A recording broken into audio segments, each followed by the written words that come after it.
The acid test I applied to every theory or science was, would it work? 164 Perhaps Kwajiochu had taught him the adage of Alexander Pope, 4 forms of government let fools contest, whatever is best administered is best. 165. Li both founded a nation and laid down the pattern of a state. In the categories established in the introduction, he was both a prophet and a statesman.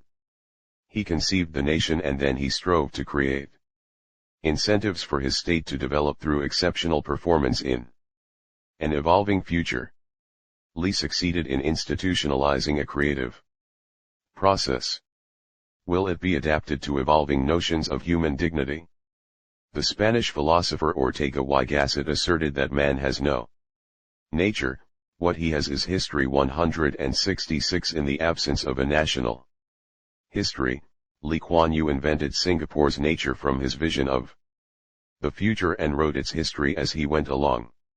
In doing so, he demonstrated the cogency of his conviction that the ultimate test of a statesman lies in the application of judgment as he journeys along an unmarked road to an unknown destination. 167. Lee the person. It was circumstances that created me, Lee told an interviewer 3 years before his death. 168 In particular, he explained, it was his upbringing in a traditional Chinese family that explained his personality and made him an unconscious Confucianist. 169. The underlying philosophy is that for a society to work well, you must have the interests of the mass of the people, that society takes priority over the interests of the individual. This is the primary difference with the American principle, which stresses the primary rights of the individual. 170. For Li, the Confucian ideal was to be a junzi, or gentleman, loyal to his father and mother, faithful to his wife, who brings up his children well, and treats his friends properly, but who is most of all a good, loyal citizen of his emperor. 171. Li resolutely refused to engage in social chatter. He believed he was put into this world to accomplish progress for his society and, to the extent possible, for the world at large. He was disinclined to waste the time allotted to him. On his 4 visits to our weekend house in Connecticut, he would always bring his wife and generally one of his daughters. I would, by prior agreement, arrange meals with leaders and thinkers who were working on issues of concern to Li, as well as some mutual personal friends. Li used these occasions to inform himself on American affairs. Twice, at his request, I took him to local political events, one, a fundraiser for a congressional candidate, the other, a town hall meeting. I introduced him, as he asked, simply as a friend from Singapore. On the occasions when I visited Li, he would invite leaders from neighboring countries as well as senior associates for a series of seminars. There would be a dinner and a discussion with him alone, the duration of which depended on the subjects that most moved either of us at the moment but was never brief. The meetings took place at the Istana, a stately government building in the center of Singapore. In my many trips to Singapore, Li never invited me to his home, neither have I ever encountered or heard of any recipient of this gesture, an attitude similar to de Gaulle's at Colombie, to which Adenauer's visit was the single exception. Our friendship also came to include another Secretary of State, George Schultz, and Helmut Schmidt, who served as Chancellor of Germany from 1974 to 1982.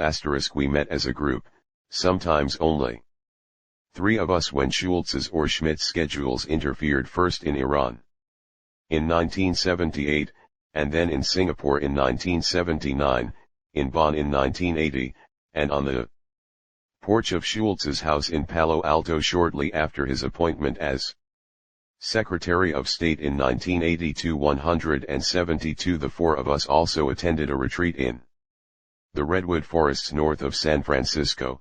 Schmidt, who incidentally shared Lee's disdain for small talk, as a guest of Schultz and Lee at my invitation. Though our views on specific policies were not always congruent, we shared a commitment: we always tell each other the absolute truth, as Schmidt put it to a German journalist. 173. Conversations with Lee were a personal vote of confidence. They signaled an interlocutor's relevance to his otherwise monastically focused existence. In May 2008, Chu, Lee's beloved wife and companion of 60 years, was felled by a stroke that left her a prisoner in her own body, unable to communicate. This ordeal lasted for more than 2 years. Every evening when he was in Singapore, Lee sat by her bedside reading to her aloud from books, and sometimes poems including Shakespeare's sonnets that he knew she cherished. 174. Despite the absence of any evidence, he had faith that she understood. "She keeps awake for me," he said to an interviewer. 175. In the months that followed her death in October 2010, Lee took the unprecedented step of initiating several phone conversations with me in which he made reference to his grief, and specifically to the void left in his life by Chu's passing. I asked whether he ever discussed his solitude with his children. "No," replied Lee, "as head of the family, it is my duty to support them, not lean on them." After Chu's death, Lee's effervescence diminished. His intelligence remained, but his driven quality essentially disappeared. To the very end, he carried out what he considered his duties, but, without his ultimate inspiration, joy had gone out of his life. Though I considered Lee a friend for nearly half a century, he was restrained in expressing any personal ties. The closest he came was in the form of an unsolicited dedication that he inscribed in 2009 on a photograph of himself and Chu: "Henry, your friendship and support after our fortuitous meeting in Harvard, November 1968, made a huge difference in my life. Harry." In friendship as in politics, Lee let the significance speak for itself. Verbal elaboration would only diminish its magnitude.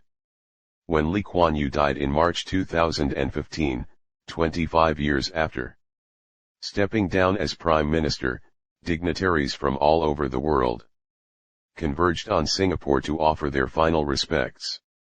Many Asian heads of government attended, including the Prime Ministers of Japan, India, Vietnam and Indonesia, as well as the President of South Korea.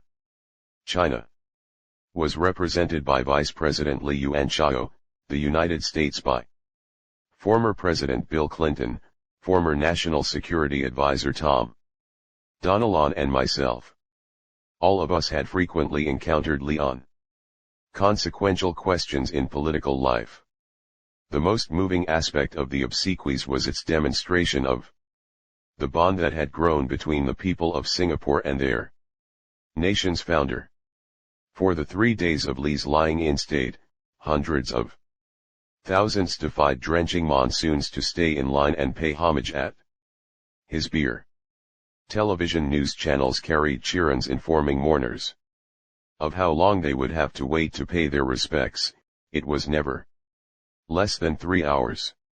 Out of an amalgam of races, religions, ethnicities, and cultures, Lee Kuan Yew had forged a society that transcended his own life. Lee meant his legacy to inspire, rather than inhibit, progress. That is why he requested that his home on Oxley Road be demolished after his death to avoid its becoming a memorial shrine. 176. His aim was for Singapore to develop the leaders and institutions relevant to the challenges ahead and to concentrate on its future rather than on worship of its past. All I can do, he told an interviewer, is to make sure that when I leave, the institutions are good, sound, clean, efficient. And there is a government in place that knows what it has got to do. 177. Regarding his own legacy, Lee was as always unsentimentally analytical. He allowed for regrets, including for some of his own actions. As national leader, I am not saying that everything I did was right, he told the New York Times, but everything I did was for an honorable purpose. I had to do some nasty things, locking fellows up without trial. 178. Citing a Chinese proverb, a man cannot be judged until his coffin is closed, Lee said, close the coffin, then decide. 179. Today, the name of Lee Kuan Yew is falling into obscurity in the West. Yet history is longer than contemporary biography, and the lessons of Lee's experience remain urgent. World order today is being challenged simultaneously from two directions: the unraveling of entire regions where sectarian passions have overwhelmed traditional structures, and the intensifying antagonism of great powers with conflicting claims of legitimacy. The former threatens to create an expanding field of chaos, the latter, a cataclysmic bloodletting. Lee's statesmanship is relevant to both of these circumstances. His life's work is a testament to the possibility of evoking progress and sustainable order out of the least promising of conditions. His conduct in Singapore and on the world stage alike is a tutorial in how to foster comprehension and coexistence amidst diverse perspectives and backgrounds. Most significantly, Lee's statesmanship illustrates that the best determinants of a society's fate are neither its material wealth nor other conventional measures of power, but rather the quality of its people and the vision of its leaders. As Lee said, if you are just realistic, you become pedestrian, plebeian, you will fail. Therefore you must be able to soar above the reality and say, this is also possible. 180. 6. Margaret Thatcher, the strategy of conviction. A most unlikely leader. Few leaders define the era in which they govern.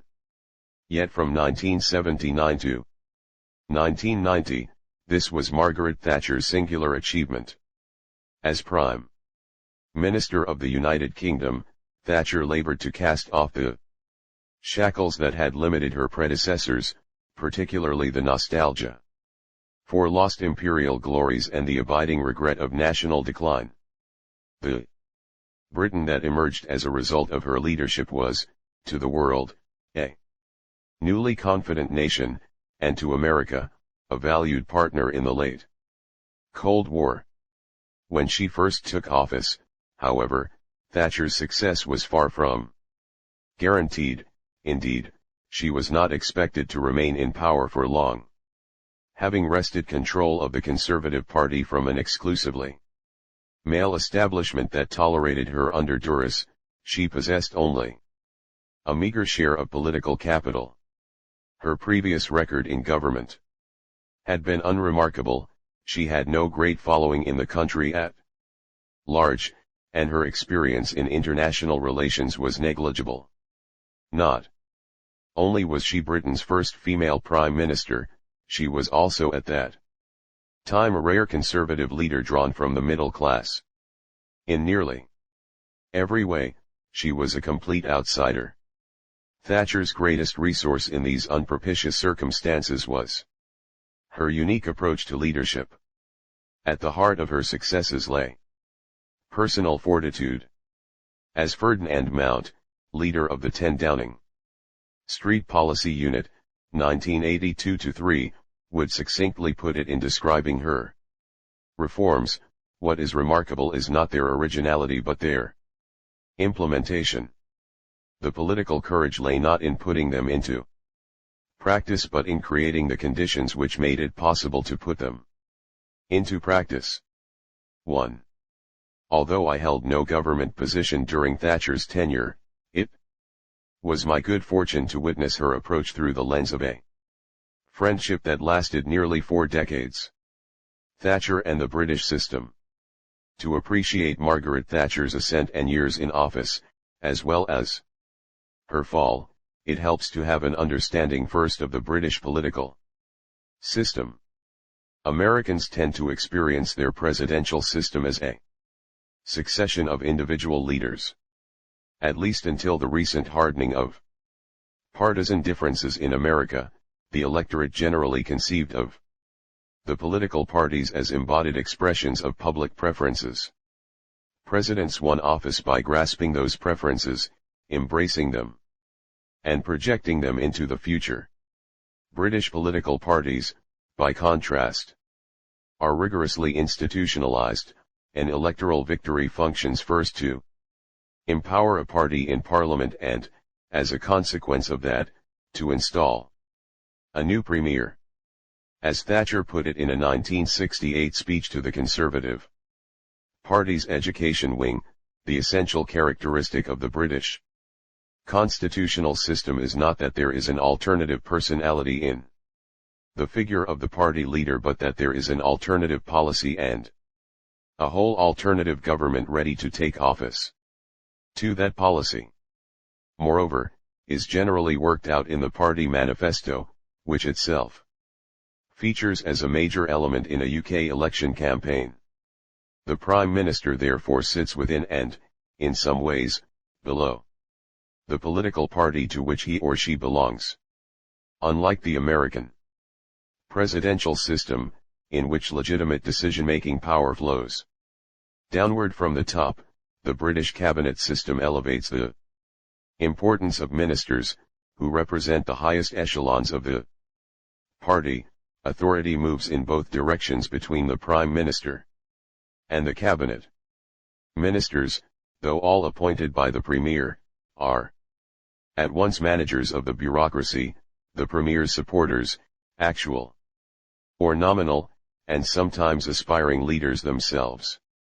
Within cabinet, the descent of an influential clique, or the machinations of a single magnetic personality, can limit the Premier's ability to pursue desired policy objectives. In extraordinary circumstances, a cabinet minister's resignation may even threaten the Premier's hold on power. While the Prime Minister's authority formally derives from the monarch, in practice it rests primarily on the maintenance of party discipline, that is, the leader's ability to sustain a parliamentary majority as well as the confidence of the party rank and file. Whereas the separation of powers system insulates the American executive from direct legislative pressure, in Britain the executive and legislative branches are largely fused together. In addition to being vulnerable during general elections, British premiers may be brought down by either a parliamentary vote of no confidence or a party mutiny. The former is rare. If a premier loses a no-confidence vote, a general election must be called, in which members of parliament, MPs, have to defend their own seats. Less rare is the party leadership contest. If MPs fear that their party leader is growing personally unpopular, putting them at risk of losing their seats in the next general election, they may attempt to elevate a new one. When the party and the Prime Minister are in agreement and enjoy a solid majority, the system works smoothly. When Prime Ministers diverge from orthodoxy or appear weakened in Parliament or public opinion, they must court both cabinet and party for continued support. Weak leadership can survive in the American system thanks to the executive's fixed 4-year term. In the British system, however, retaining the executive position requires all of the leader's fortitude, conviction, mastery of substance and powers of persuasion. Since failure To convince colleagues to support one's policies can be catastrophic. A premier must also be nimble, lest a policy discarded foreshadow the end of one's political fortunes.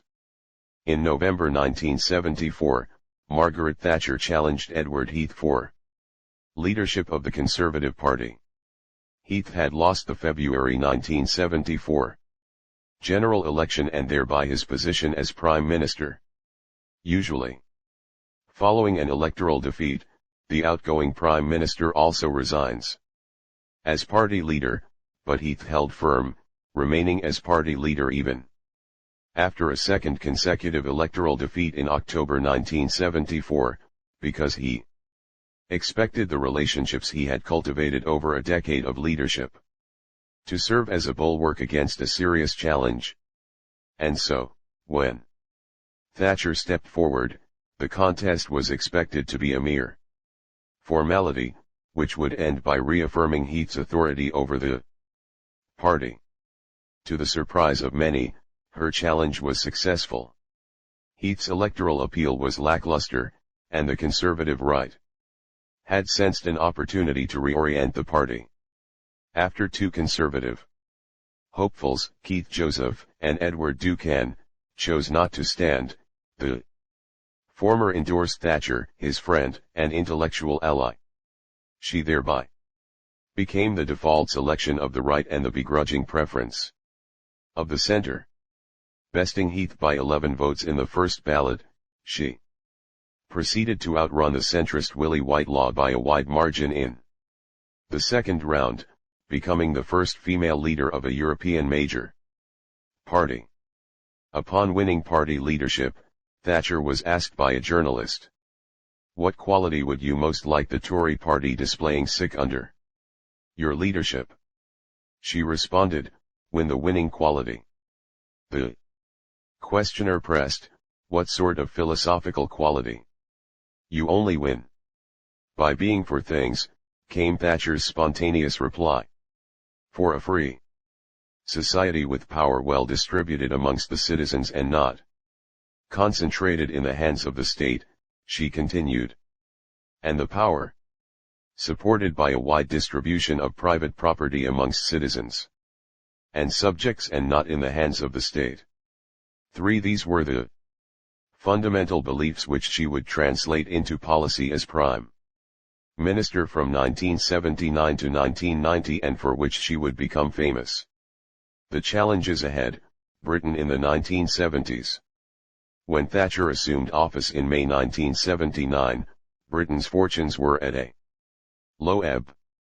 The country, as she put it in her memoirs, had had the stuffing knocked out of it. For the challenges it faced, not least in economic performance, were very real, but no less real was a psychological handicap, the widespread belief that the country's best days were in the past.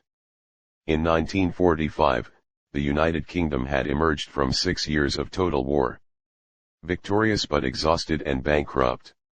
Its post-war foreign relations were marked by a series of disappointments. Wartime solidarity with the United States was replaced by watching with some unease as Washington proceeded to supplant Britain's global preeminence. Within weeks of the Allied victory, Britain suffered the indignity of having the generous U.S. Lend-Lease program cancelled, replaced by a loan on commercial terms that it could ill afford. America's rising power and Britain's loss of status combined to produce new geopolitical realities. In his landmark 1946 speech in Fulton, Missouri, Winston Churchill not only spoke of the Iron Curtain descending across Europe but also proposed a special relationship between the United Kingdom and the United States. Churchill hoped to cement a partnership that would secure Britain's influence in the world beyond what its raw power alone might allow, effectively borrowing U.S. power through a close consultative relationship. While a shared Anglo-American assessment of the Soviet threat helped to place the transatlantic alliance on new foundations, in this post-war phase it was already painfully apparent that this was not a partnership between equals. By 1956, the emerging balance of power, already disappointing for post-war Britain, was made both conspicuous and embarrassing. In July of that year, Egyptian President Gamal Abdel Nasser nationalized the Suez Canal. 3 months later, during the Anglo-French invasion of Egypt to retake the canal, Britain came up against the might of the new American superpower, and folded. President Eisenhower had little patience for Britain's efforts to revive its imperial prerogatives, and even less for the invasion of a strategically important zone without prior consultation. The financial pressure he soon brought to bear put a swift end to the British-French venture and dealt a devastating blow to both nations' global aspirations. Chastened, Britain withdrew its forces and reduced its international role. The abiding lesson for many in the British governing class was never in the future to cross the Americans. The burdens of decolonization abroad and a faltering economy at home further diminished Britain's standing.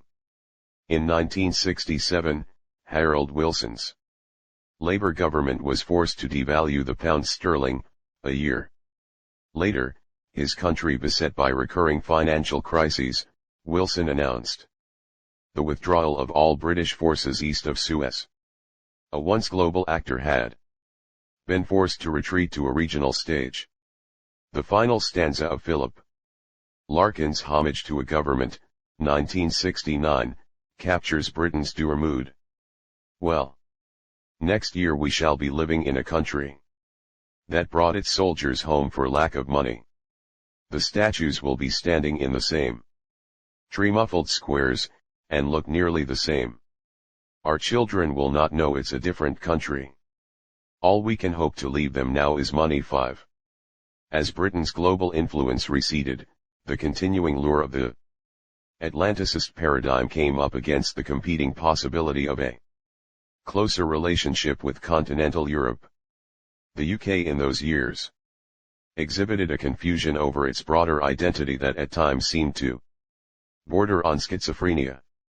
Before the Suez debacle, Prime Minister Anthony Eden had rejected British participation in what became the 1957 Treaty of Rome, which created the forerunner of today's European Union. The following year, however, Eden's successor Harold Macmillan, while seeking to maintain a close defense relationship with the United States, decided to set Britain on a pro-European course. 6. In 1963 and again in 1967, Britain belatedly tried to join the European Economic Community, EEC, only to find its efforts vetoed by French President Charles de Gaulle. Former Secretary of State Dean Acheson's assertion in 1962 that Great Britain had lost an empire but not yet found a role 7 became famous, and wounded British pride, because it rang so true. Edward Heath, who became Prime Minister in 1970, sought to turn the pro-European course first developed by Macmillan into the guiding principle of British foreign policy. Britain's entry into the EEC in 1973 proved to be Heath's crowning achievement. But it also placed a needless burden on UK-US relations. President Nixon had been delighted by Heath's victory at the polls, much preferring him to Harold Wilson, whose Labour Party the president identified with the U.S. Democratic Party. In fact, the Labour Party under both Wilson and his successor, James Callaghan, unstintingly honored the special relationship, especially with respect to NATO and East-West relations, and also believed in the British independent nuclear deterrent. But Michael Stewart, the first Labour Foreign Secretary encountered by Nixon, had challenged him in the Oval Office over American intervention in Vietnam, and the sour impression lingered. 8. In his years out of office, Nixon had become acquainted with Heath. and expected their personally friendly relationship to continue once the Conservatives returned to power. As late as February 1973, Nixon was still speaking warmly of Heath as a friend in Europe, the only solid one we've got. 9 Unfortunately, these sentiments did not prove reciprocal. As a result of de Gaulle's repeated vetoes of British membership in the European community, Heath had drawn the lesson that the British Prime Minister had to be a good European. Viewing a special relationship with the US as an obstacle to that goal, he strove to reduce the ties that had been nurtured for more than a generation, at least in their public manifestations. Only after Heath lost the February 1974 election did the incoming Labour government begin to restore the partnership. It thus remained to be seen whether the Conservatives, should they return to power, would revive the remoteness of Heath's later years or return to their historically Atlanticist roots.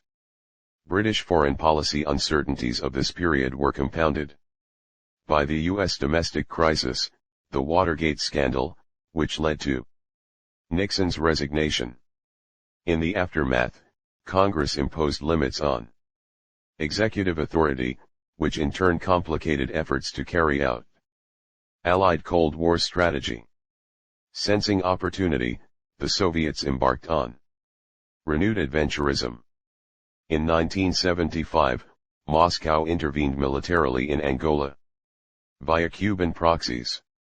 The Soviets also flexed their muscles in South Yemen and Afghanistan without drawing an effective Western response.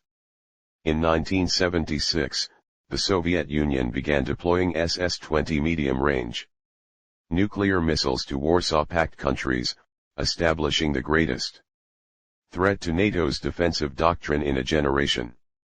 NATO's equivalent weapon system, composed of medium-range land-based missiles, was then still under development.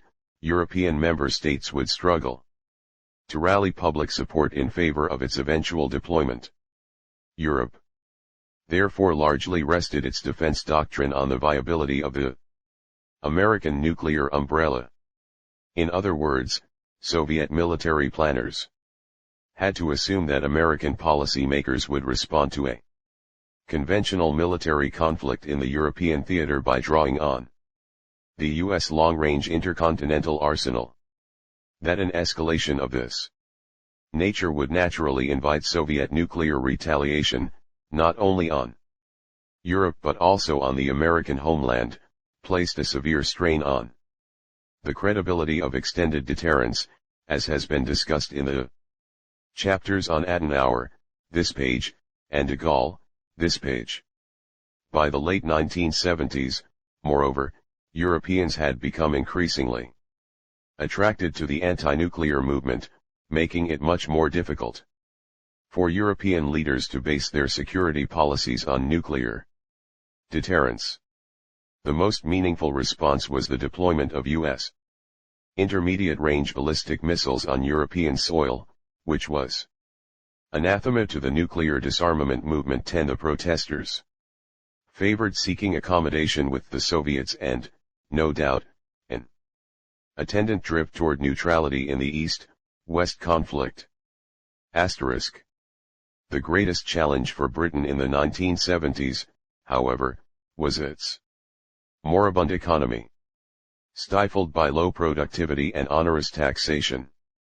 The British economy lagged behind its competitors for much of the 1970s. The high inflation of the period led to strife between employers and trade unions. As workers saw their earnings eaten up by higher prices, they pressed for wage increases, intensifying the inflationary cycle. The strains of this escalating conflict between the government and the National Union of Mine Workers led Heath to declare a 3-day work week starting on January 1, 1974. Television broadcasts were cut at 10:30 p.m., commercial use of electricity was restricted to 3 days a week to conserve coal while the miners were on strike. By early March, a new Labour government had been elected. Prime Minister Harold Wilson immediately agreed to raise miners' wages by 35%. 11. The economic crisis, however, was just beginning.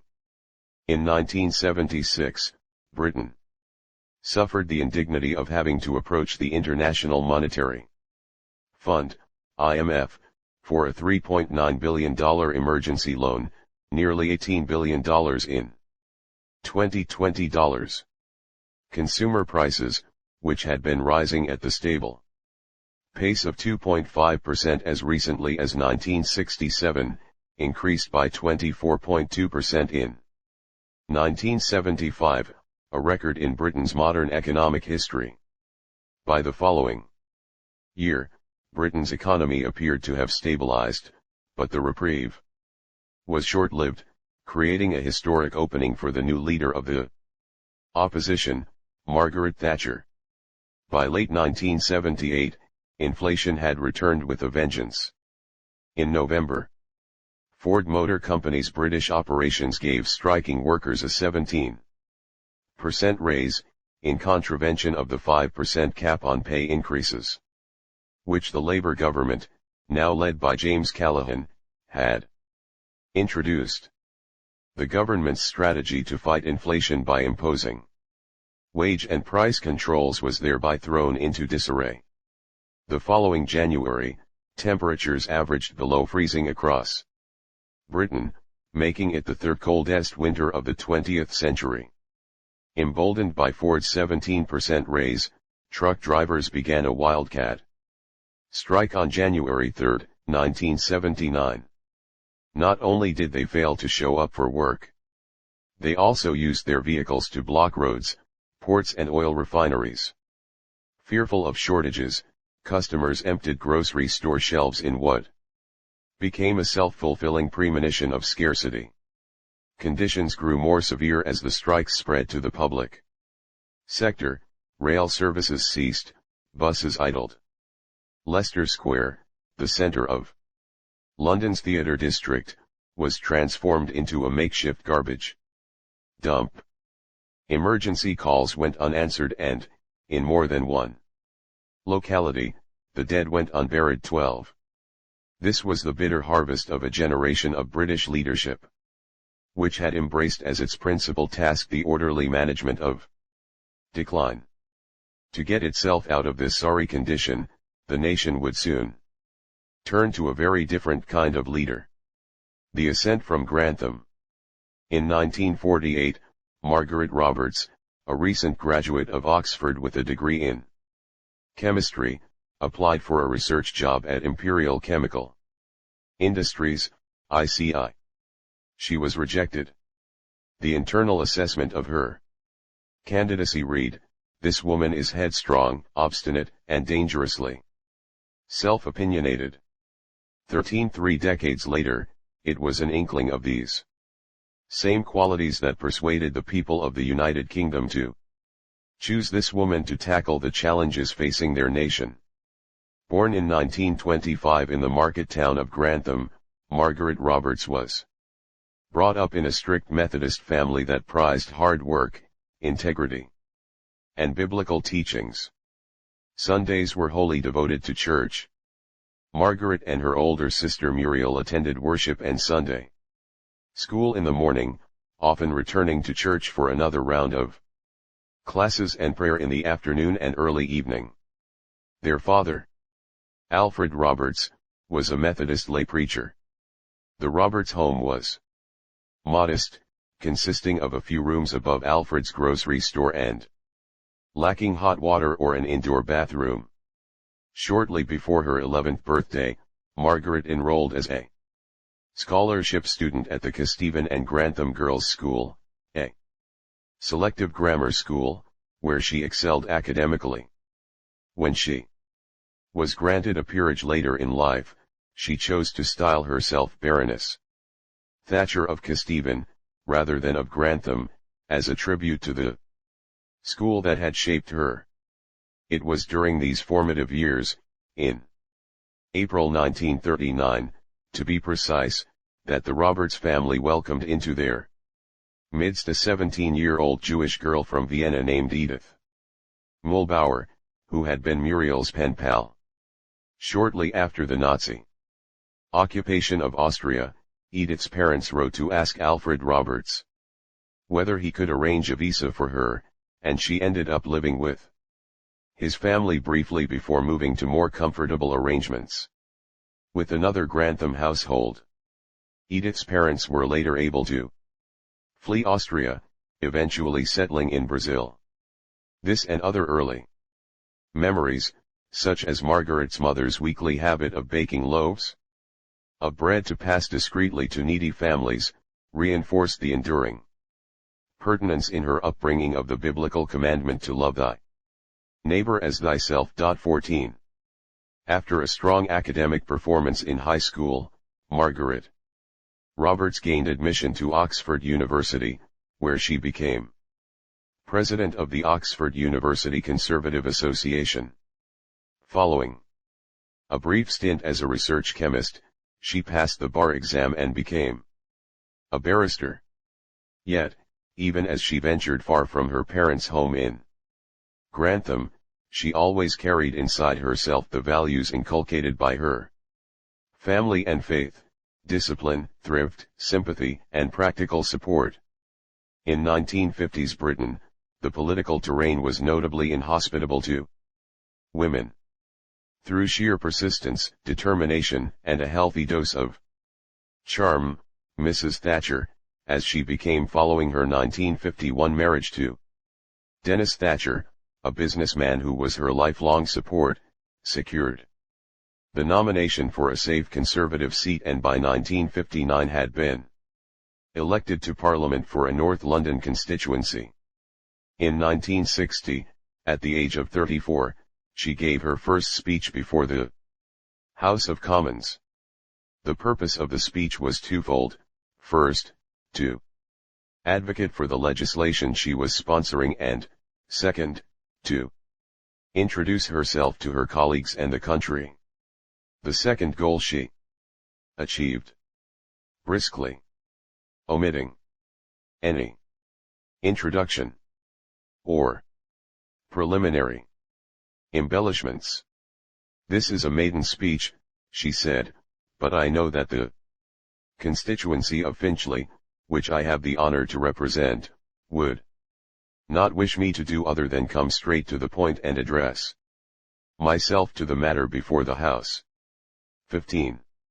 Speaking without notes, she explained what she viewed as a serious constitutional problem. At the time, it was common for local elected officials to use procedural maneuvers to block members of the public from attending local government meetings.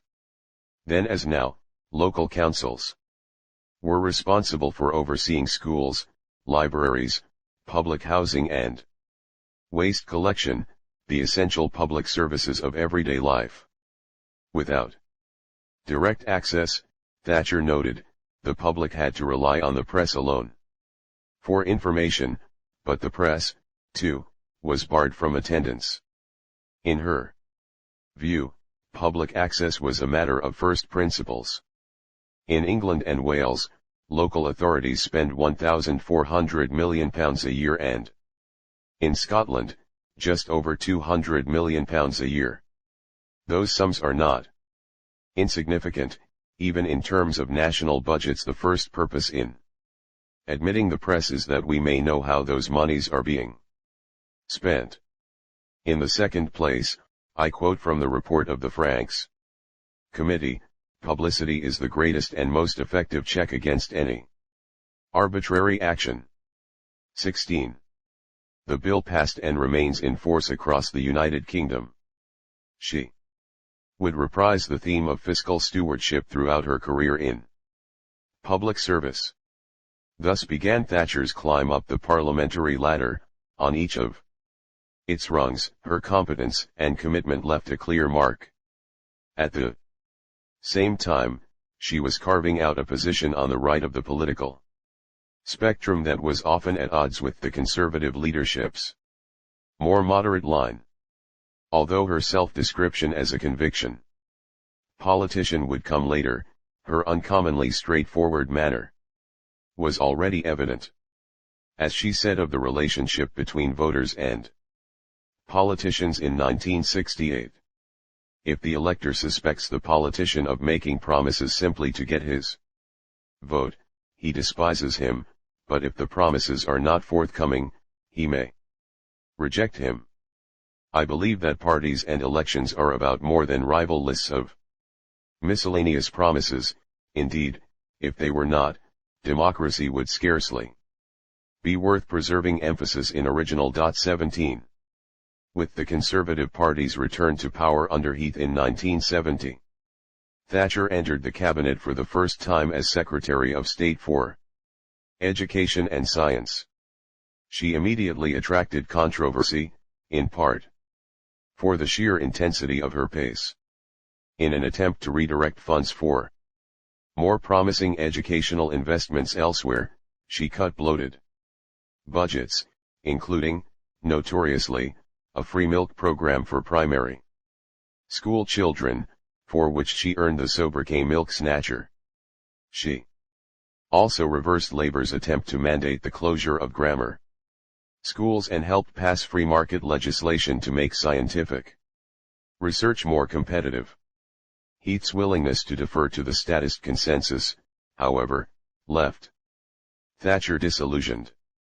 Convinced that the economic status quo was untenable, she turned to friends at the Institute of Economic Affairs, a free market think tank, who introduced her to the contributions of Frederick Bastiat, F. A. Hayek and Milton Friedman.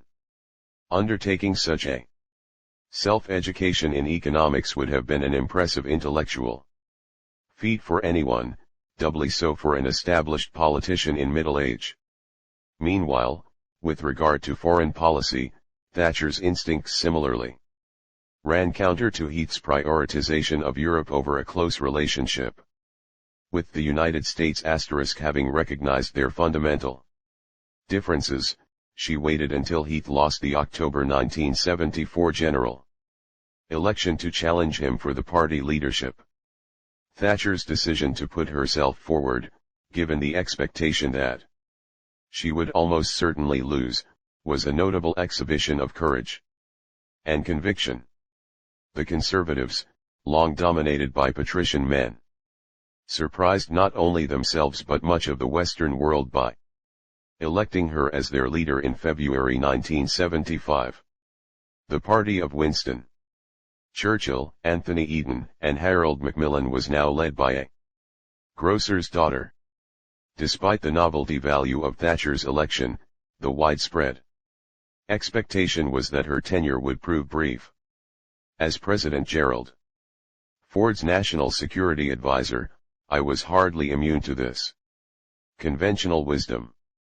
In May 1975, I highlighted the credentials of Winston Churchill's son-in-law, Christopher Soames, whom I felt was likely to become a big conservative leader in the future. My prognosis for the current leader was less positive. I don't think Margaret Thatcher will last. 18. While my judgment of her prospects was less than perspicacious, my evaluation of her character proved more enduring. I first met Thatcher in 1973, during her tenure as Education Secretary. The meeting came about at the urging of my future wife, Nancy Magians, who in connection with an educational study she was producing for New York Governor Nelson Rockefeller had consulted Thatcher. Impressed, Nancy suggested I seek a meeting of my own. My request ran into considerable resistance from Heath, then at the height of his effort to distance Britain from the United States. Nevertheless, I managed to arrange a get-together through the auspices of a friend. I would see Thatcher again in late 1973 and in February 1975, days after she had outmaneuvered Heath and assumed party leadership. From the first meeting, Thatcher's vitality and commitment fixed her notion of leadership firmly in my mind. Nearly every other politician of The era argued that to win elections, one had to capture the center ground. Thatcher demurred. That approach, she asserted, amounted to a subversion of democracy. The quest for the center was a recipe for vacuity. Instead, different arguments had to clash, creating real choices for the voter. Another event that helped shape our burgeoning relationship was Thatcher's visit to Washington in September 1977. President Jimmy Carter's attitude toward either large or small C conservatives recalled that of Nixon toward the Labor Party. Correspondingly, Carter's treatment of the visiting leader of the Conservative Party was correct, but aloof. National Security Advisor Zbigniew Brzezinski advised Carter to plead a heavy schedule and refuse to meet with Thatcher. Carter obliged. 19 As a result, she was treated with less attention than she had expected given her own warm feelings for the United States. Nancy and I invited Thatcher to dinner one evening, together with leading Washington personalities from both parties, an informal occasion which set the tone for our future meetings. After becoming Prime Minister, Thatcher generally invited me for private discussions. By then I no longer held office, to exchange views on international topics, or simply to cross-check the prevailing views of her foreign office. If others were present, it was usually a close aide, cabinet. Officials were rarely invited to our meetings. From 1984 onward, a key figure in those meetings was Thatcher's foreign policy advisor Charles Powell, one of the public servants to whom Britain owed its eminence. 20 Highly intelligent, self-effacing, and unostentatiously patriotic. Powell had been transferred from the Foreign Office after a distinguished diplomatic career that had taken him to Helsinki, Washington, Bonn, and Brussels. He became a lifelong friend of Thatcher's, sustaining her through her difficult retirement. Shortly after Thatcher became leader of the Conservative Party, she outlined her thinking at a meeting with me over a traditional English breakfast at Claridge's. Articulate and thoughtful, she made clear that her ambition was nothing less than to transform the country. She aimed to do so not by pursuing some vague middle ground, but by articulating a program that would make the middle ground see things as she did. Her rhetoric and policies would strike a genuine contrast to the staid, conventional wisdom that, in her view, had doomed Britain to stagnation. Then, after winning the next election, she would carry out fundamental reforms to overcome conventional wisdom, the doctrine of complacency, and the prevailing passivity with respect to the ravages of inflation, the power of the trade unions or the inefficiency of state-owned enterprises. For Thatcher, there were no sacred cows, much less insurmountable obstacles. Every policy was up for scrutiny. It was not sufficient, she argued, for conservatives to sand down the rough edges of socialism. They had to roll back the state before Britain's economy collapsed in catastrophic fashion.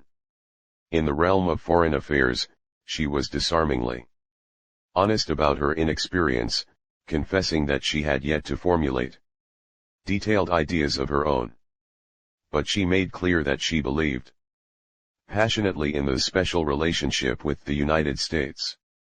By articulating her views as clearly and forcefully as possible, she aimed to shift the political center of gravity in her direction.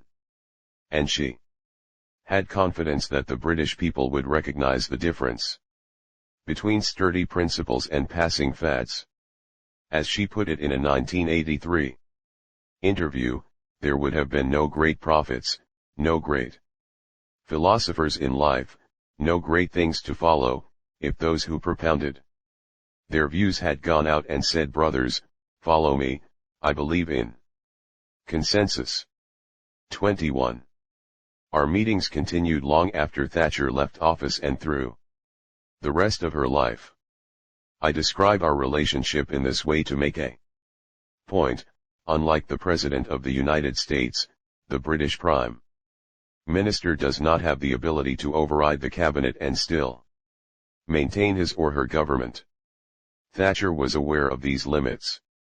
To help her compensate, she would discreetly call on friends in Britain and around the world to discuss her vision and her options. A framework for leadership.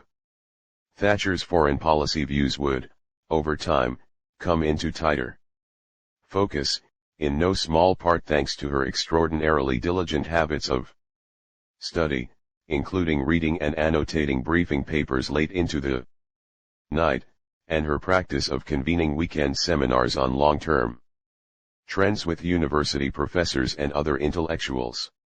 Some of her strategic convictions, such as the inviolable sovereignty of the nation state, were apparent from our earliest meetings. An implacable advocate of self-determination, Thatcher believed in the right of citizens to choose their own form of government and in the responsibility of states to exercise sovereignty on their own behalf. For Thatcher, British sovereignty was inextricably tied to the country's unique history, geographical integrity, and fiercely guarded independence. Although she rarely spoke in abstract terms, in practice, she subscribed to the broader notion, dating back to the Peace of Westphalia of 1648, that the sovereignty of individual nations was instrumental to stability between them. She believed in each country's right to uphold its own law-based governance and to act according to its interests without illegitimate interference. Although I am a strong believer in international law, she remarked in her memoirs, I did not like unnecessary resort to the UN, because it suggested that sovereign states lacked the moral authority to act on their own behalf.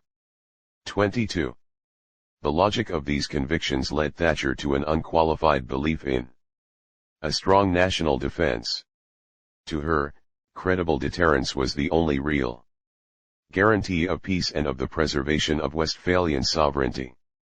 In practice, this meant that Western military capabilities would have to be restored before productive negotiations with the Soviet Union could be held. Thatcher was also motivated by a staunch anti-communist conviction, fueled, in part, by her belief that Soviet expansionism posed an existential threat to the West. She did not hesitate to express her belief that communism's subjugation of the individual was intrinsically immoral, actively promoting liberal democracy throughout her career as inherently morally superior. She emerged as a champion of freedom. Thatcher's idealism was bounded by important limits, specifically the existence of a nuclear-armed Soviet Union. Britain now had far fewer capacities to act unilaterally in the world than it did before the Second World War. National sovereignty could only be defended by closely partnering with America. Churchill's notion of a special relationship with the United States included a substantial element of realism. Britain could magnify its influence by gearing its policies closely to those of the United States. Such a relationship did not specify a formal structure, but it did include patterns of conduct. The US and the UK developed close intelligence cooperation during the Second World War and continued it during the Cold War, when they invited Australia, Canada, and New Zealand into what became the Five Eyes intelligence alliance. Privately, both US and UK leaders would engage in intense consultation before major decisions. Publicly, they would pay tribute to historical amity.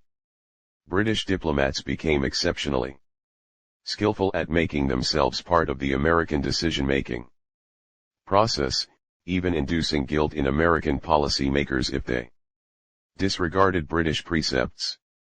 No British Prime Minister had a deeper commitment to this transatlantic orientation than Margaret Thatcher. As leader of the opposition, she had made it her mission to rebuild the relationship with the United States following the disappointments of the Heath years. She believed in the indispensability of U.S. leadership for the well-being of both Britain and the world. As she once told me, anything which weakened the United States weakened the free world. 23 Beyond this practical judgment, she was a genuine admirer of the United States.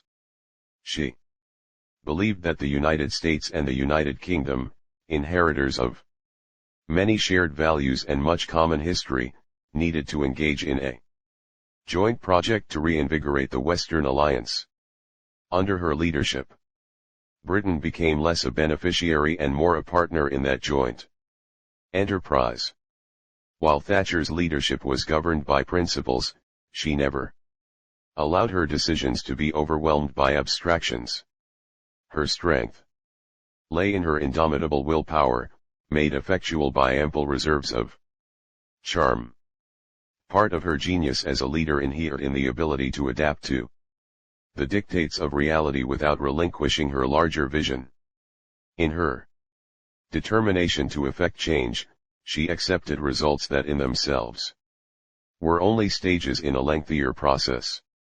As Charles Powell has observed, like a sensible naval officer, she knew when to make smoke and retire, to avoid tactical defeats, but always maintained the ultimate objective, and battled on to achieve it. 24 To her mind, acting imperfectly was always preferable to doing nothing. The economic reformer. Outside Britain, Thatcher is remembered as a commanding presence on the international scene, but Britons elected her primarily as a domestic reformer. Her victory was not foreordained. In the autumn of 1978, the dramatic events that would lead to the Labour government's demise were unforeseeable, thanks to her self-education in economics. However, Thatcher was intellectually prepared to exploit political opportunities when they presented themselves. She understood the sources of Britain's woes and would go on to propose compelling solutions that would win support in the May 1979 general election. Measured against the exacting standards of Hayekian theory, Thatcher's economic program was perhaps slow and half-complete. Viewed within the context of electoral politics, however, her approach was decisive, unusually amenable to experimentation and ultimately history-making. Determined to whip inflation, Thatcher's new government raised interest rates to the recession-inducing level of 17%, to date, an all-time high. And the recession came. In 1980, gross domestic product contracted by 2%. Hundreds of thousands of jobless workers were thrown on the dole. Yet as public sentiment and thinking within the Conservative Party, and even within her cabinet, grew increasingly skeptical of her reforms, Thatcher maintained her steely resolve. Initially, she was not as consistent in private as in her public appearances, but gradually her political resolve began to win out. She backed the reform proposals of her Chancellor of the Exchequer, Geoffrey Howe, frustrating consensus politicians such as the Employment Minister, Jim Pryor. Despite intense public pressure to change course, she told the annual Conservative Party conference in October 1980, "The lady's not for turning." Echoing Hayek's thinking on the subject, but infusing it with a sharper cast. Equal parts moral and patriotic, Thatcher saw inflation as a threat to the national interest. Inflation destroys nations and societies as surely as invading armies do, she told the Conservatives. Inflation is the parent of unemployment. It is the unseen robber of those who have saved. 25. Thatcher did not reverse her monetary policy even when the preliminary results were unpopular. Her perseverance was all the more remarkable given that, unlike in the United States, where interest rates are set by an independent central bank, in Thatcher's Britain.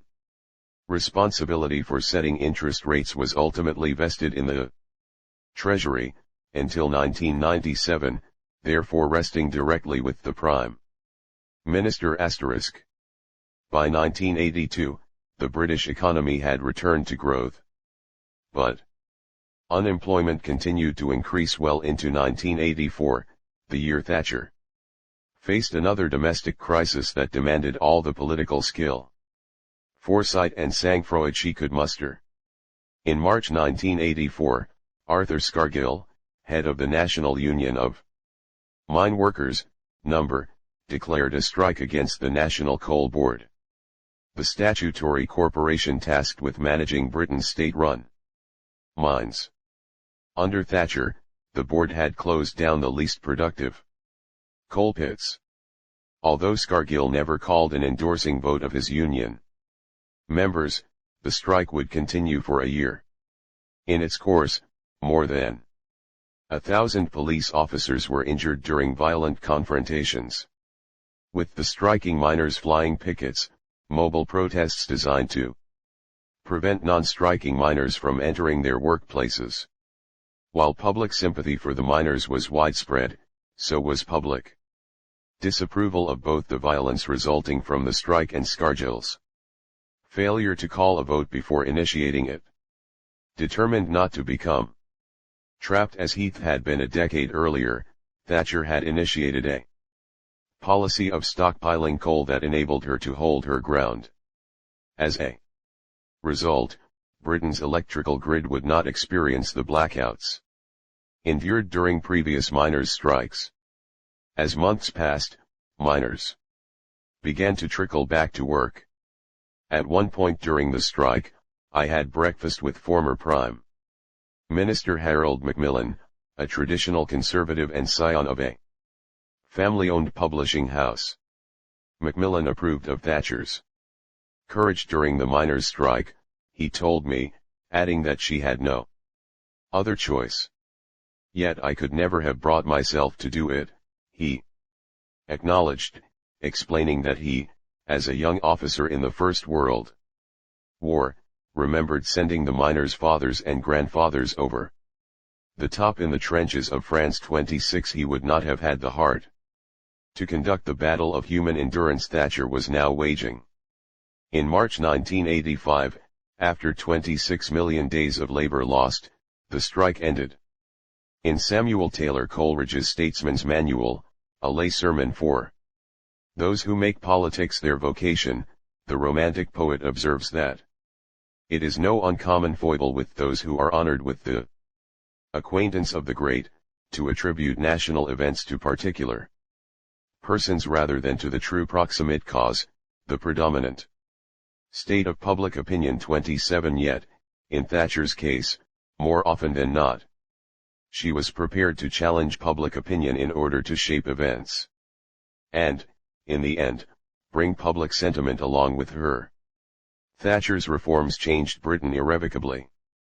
During her premiership, the Conservatives ended foreign exchange controls, eliminated fixed trading commissions and opened Britain's stock market to foreign traders in what became known as the Big Bang, which, by the end of the 1980s, turned Britain into an international financial center. Conservative policies also restrained public expenditure, though they did not succeed in reducing it outright. Taxes on income and investment came down, the consumption tax went up. British Telecom, British Airways, British Steel, and British Gas were all privatized. The number of Britons owning equities nearly quadrupled. 28. Thatcher was equally determined to apply the logic of privatization to public housing. She established a right-to-buy program which enabled more than 1 million council house tenants to become homeowners on favorable terms. By translating her slogans of property owning democracy into operational policies, she helped working-class people build wealth.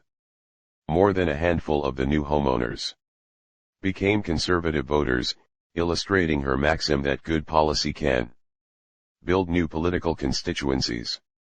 When critics accused her of preaching Victorian values, Thatcher turned the charge against them. Winston Churchill put it best. You want a ladder, upwards, anyone, no matter what their background, can climb, but also a fundamental safety net below which no one can fall. That's the British character. Compassion doesn't depend upon whether you get up and make a speech in the marketplace about what governments should do. It depends upon how you're prepared to conduct your own life, and how much you're prepared to give of what you have to others. 29. Thatcher lived by the principles she avowed. A full-throated champion of free markets, she was also proud that her government had improved the quality of social services. This was especially vivid in her approach to the National Health Service, NHS, the crown jewel of Prime Minister Clement Attlee's post-war labour reforms. Despite her strong preference for market-based solutions, Thatcher never seriously considered privatising the NHS. Instead, as she cut expenditure elsewhere, she increased NHS funding. This was made possible, she did not hesitate to note, by the wealth created by unshackling private enterprise. The National Health Service is safe with us. This performance in the social services could never have been achieved without an efficient and competitive industry to create the wealth we need. Efficiency is not the enemy, but the ally, of compassion. 30. Thatcher had assumed high office after years of apparent national decline. Inflation had been at 18% in 1980 but had been cut to 8% by 1990, when she left office. From 1993 to 2020, it has largely remained close to 2%.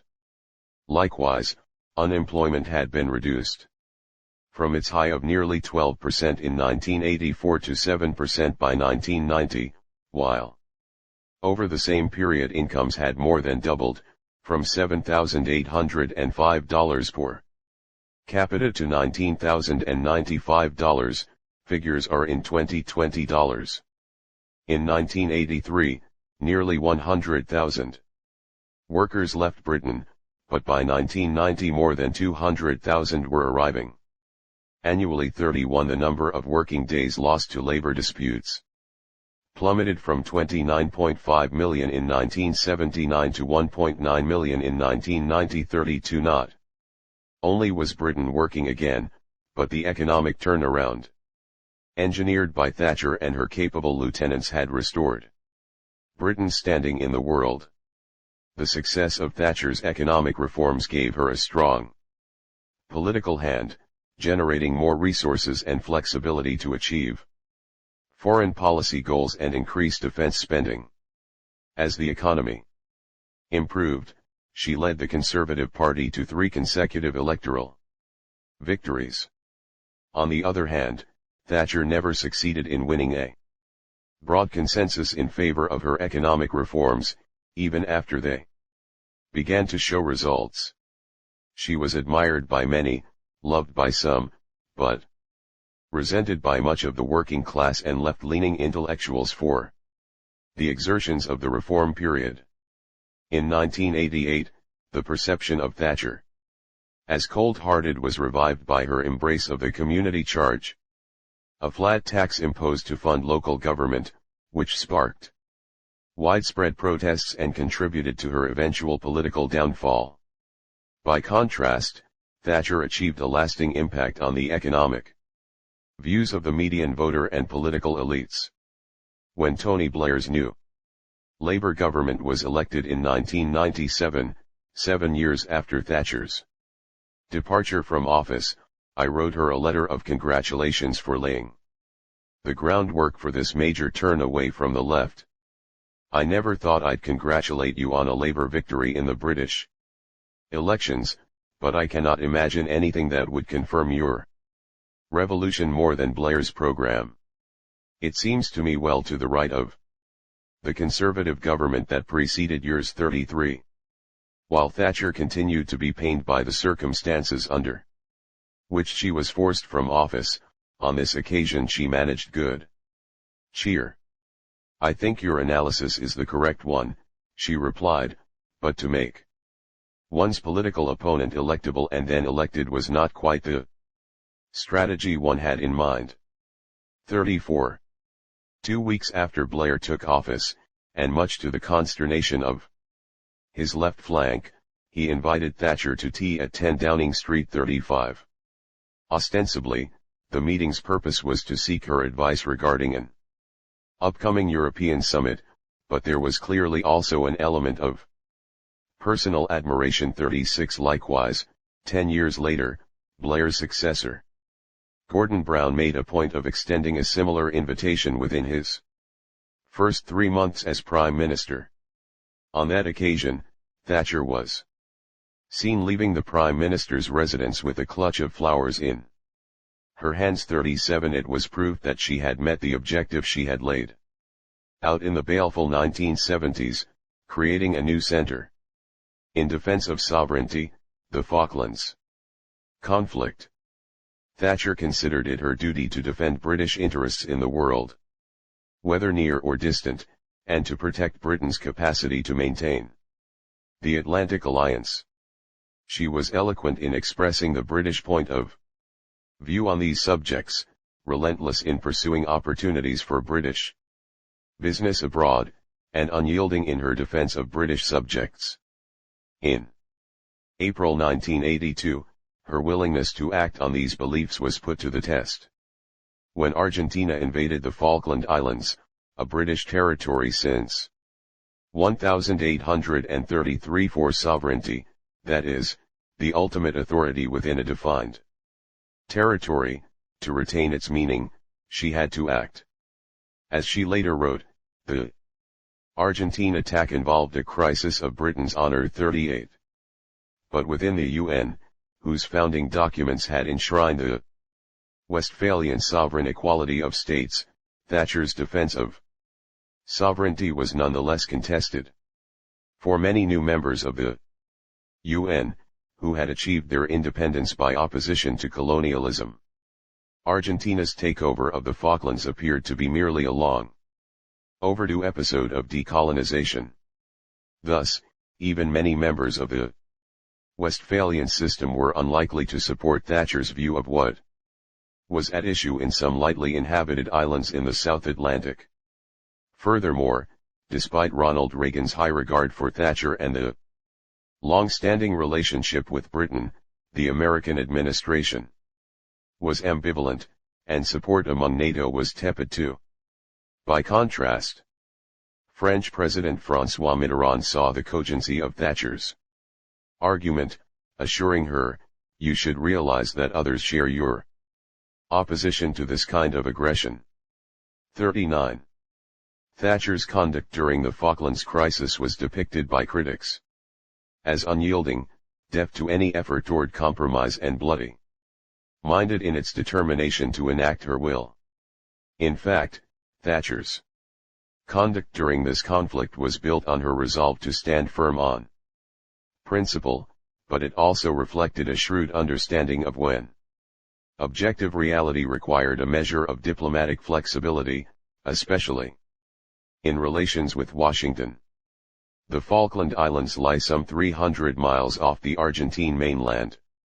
Their strategic importance lay in their proximity to Cape Horn, the southern tip of the American continent, and, along with the Strait of Magellan, a historic passageway between the Atlantic and the Pacific. In the 18th century, control over the islands was a subject of dispute. Among France, Britain, and Spain, the colony changed hands frequently, depending on the outcome of various European wars. During the early 1830s, the islands were governed from Buenos Aires, the capital of newly independent Argentina. Britain occupied them in January 1833, retaining continuous possession thereafter. By the early 1980s, therefore, the Falkland Islanders had been subjects of the British Crown. According to international law for nearly 150 years, even as Argentina continued to assert its claim to sovereignty. General Leopoldo Galtieri, who in December 1981 became president of Argentina by military coup amid economic chaos and substantial violence verging on civil war, resolved to increase his public support by summarily vindicating the country's long-standing claim to the Falklands. On April 2, 1982, Argentina invaded and quickly subdued the lightly defended islands. News of the invasion shocked the British government. "I could not believe it," Thatcher later wrote, insisting, "These were our people, our islands." 40 But her instinct to act was met with little succor from her advisers. The Foreign Office saw no diplomatic route, and Defense Secretary John Nott advised that military action to retake the islands, some 7,000 miles away, was impossible. An ultimate function of leadership is to inspire associates beyond what they deem possible. Bringing to bear her distinctive inner confidence, Thatcher pushed her government onward. "You'll have to take them back," she told Nott. When he insisted it could not be done, she simply repeated, "You'll have to." 41. Thatcher's refusal to take no for an answer was vindicated when First Sea Lord Sir Henry Leach found a way forward. He advised her to assemble a naval task force capable of doing the job, albeit at substantial risk. Thatcher duly instructed him to undertake the necessary preparations. While this decision in no way bound her to a military solution, it preserved the possibility of one while Thatcher exhausted the diplomatic options that had been put forward by skeptical cabinet members and her American allies. Having established a strategy, Thatcher wasted no time in implementing it. She publicly laid down her principles and made a solemn vow to defend them. An emergency debate was convened in the House of Commons the day after the invasion, a Saturday. Thatcher explained her thinking in clear terms, for the first time for many years. British sovereign territory has been invaded by a foreign power. I must tell the House that the Falkland Islands and their dependencies remain British territory. In short, this was not a colonial issue, but a challenge to Britain's national self-respect and sovereignty. Defiantly, she concluded, no aggression and no invasion can alter that simple fact. It is the government's objective to see that the islands are freed from occupation and are returned to British administration at the earliest possible moment. 42. Thatcher had unequivocally conveyed her resolve by cutting off the possibility of her own retreat. Thatcher hoped that the reaction from Britain's most powerful and important ally, the United States, would be positive. Washington's position, however, proved rather more conflicted.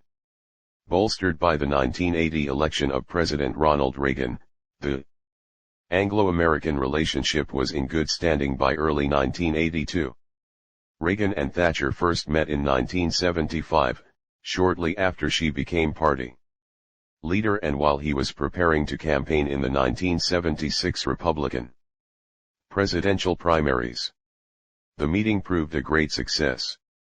The two aspiring leaders, products of comparable ideological trajectories, found themselves in agreement on many policy issues.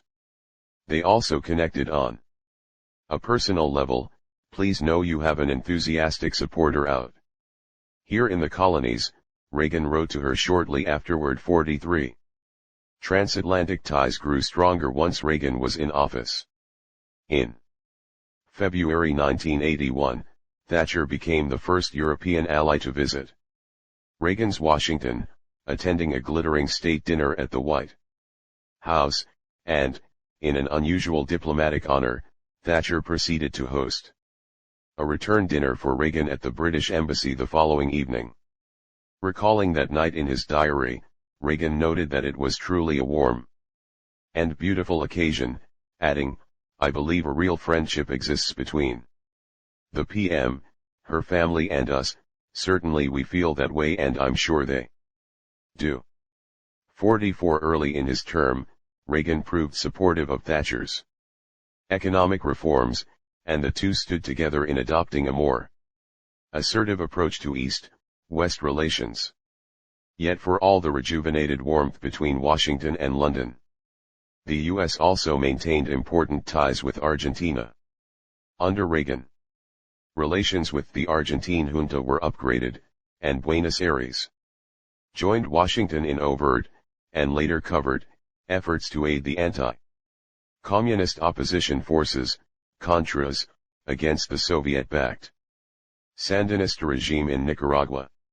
Some U.S. leaders feared that any show of support for Britain in the Falklands conflict would compromise this joint venture with Argentina and weaken America's standing with the underdeveloped Third World. This picture was further complicated by CIA warnings that if the Galtieri government suffered a military defeat, it was likely to be replaced by a highly nationalistic military regime, which would establish military ties with the USSR. 45. Facing these conflicting pressures, the U.S. administration pursued a divided and sometimes contradictory course. Under the direction of Caspar Weinberger, a committed conservative, the Pentagon provided Britain with a broad supply of badly needed military materiel from the beginning of the conflict. Much of this assistance took place covertly, not least because the State Department, led by Secretary of State Alexander Haig, opposed public U.S. support for Britain. Seeking to avoid a rupture with Argentina, Haig undertook a mediation effort. Though his sympathies lay with the British, Reagan acquiesced to Haig's shuttle diplomacy between London and Buenos Aires. When Haig briefed me about his plans, I privately voiced serious doubts despite my own history of conducting shuttle diplomacy in the Middle East.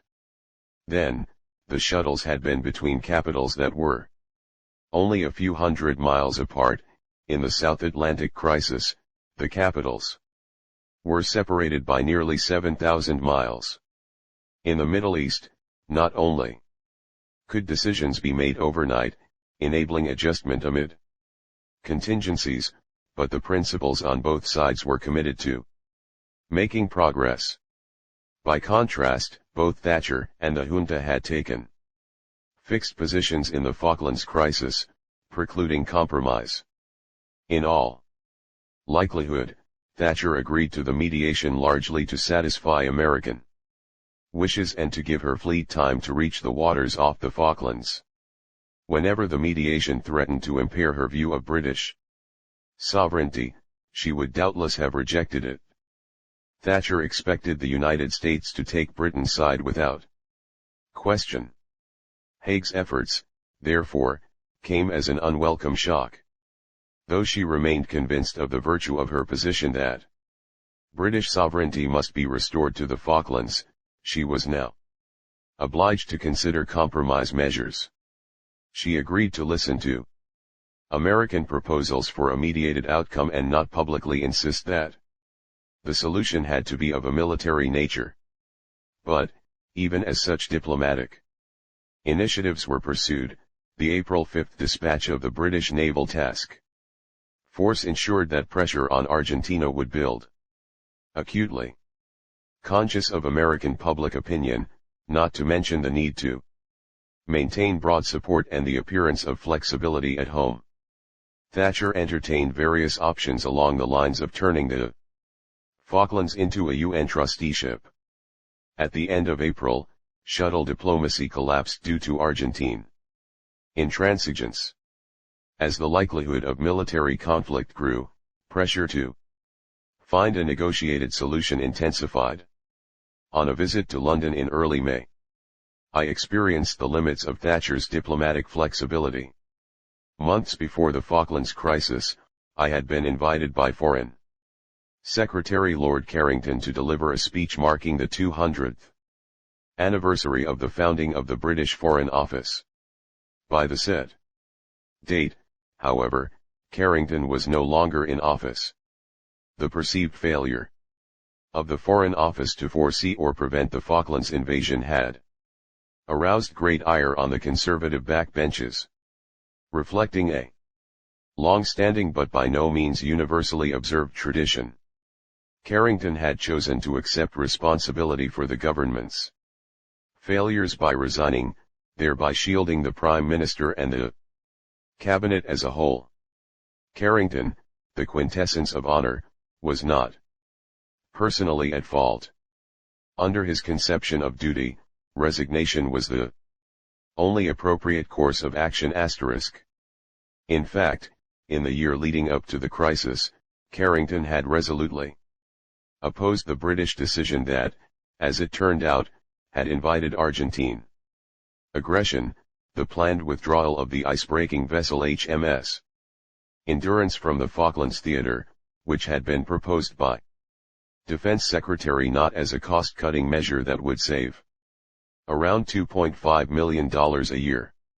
Carrington argued that Argentina would interpret this decision as a stage in a deliberate British policy of reducing support for the Falkland Islands. 46 In a debate in the House of Commons over HMS Endurance on February 9, 1982, Thatcher unwisely expressed support for Knott's view rather than Carrington's. But the price of gutting deterrence in the South Atlantic proved steep, as the cost of the Falklands War ran to more than $7 billion in all. As historian Andrew Roberts writes of the decision, rarely has the truth been more starkly displayed that relatively high defense spending represents good value for money, because combat is always far more expensive than deterrence. 47. With Carrington out, the Foreign Office bicentennial proceeded under the stewardship of Francis Pym, the new Foreign Secretary. Having left office 5 years earlier, I was visiting in a private capacity, but official courtesies were nevertheless extended, a lunch with Pym and senior officials, followed by an afternoon tea with Thatcher. Over lunch, the discussion focused on the putative compromises that had emerged from the Hague shuttle.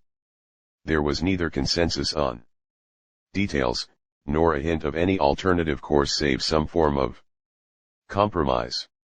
Over tea at 10 Downing Street I asked Thatcher which of the new approaches she favored. "I will have no compromise," she thundered. "How can you, my old friend?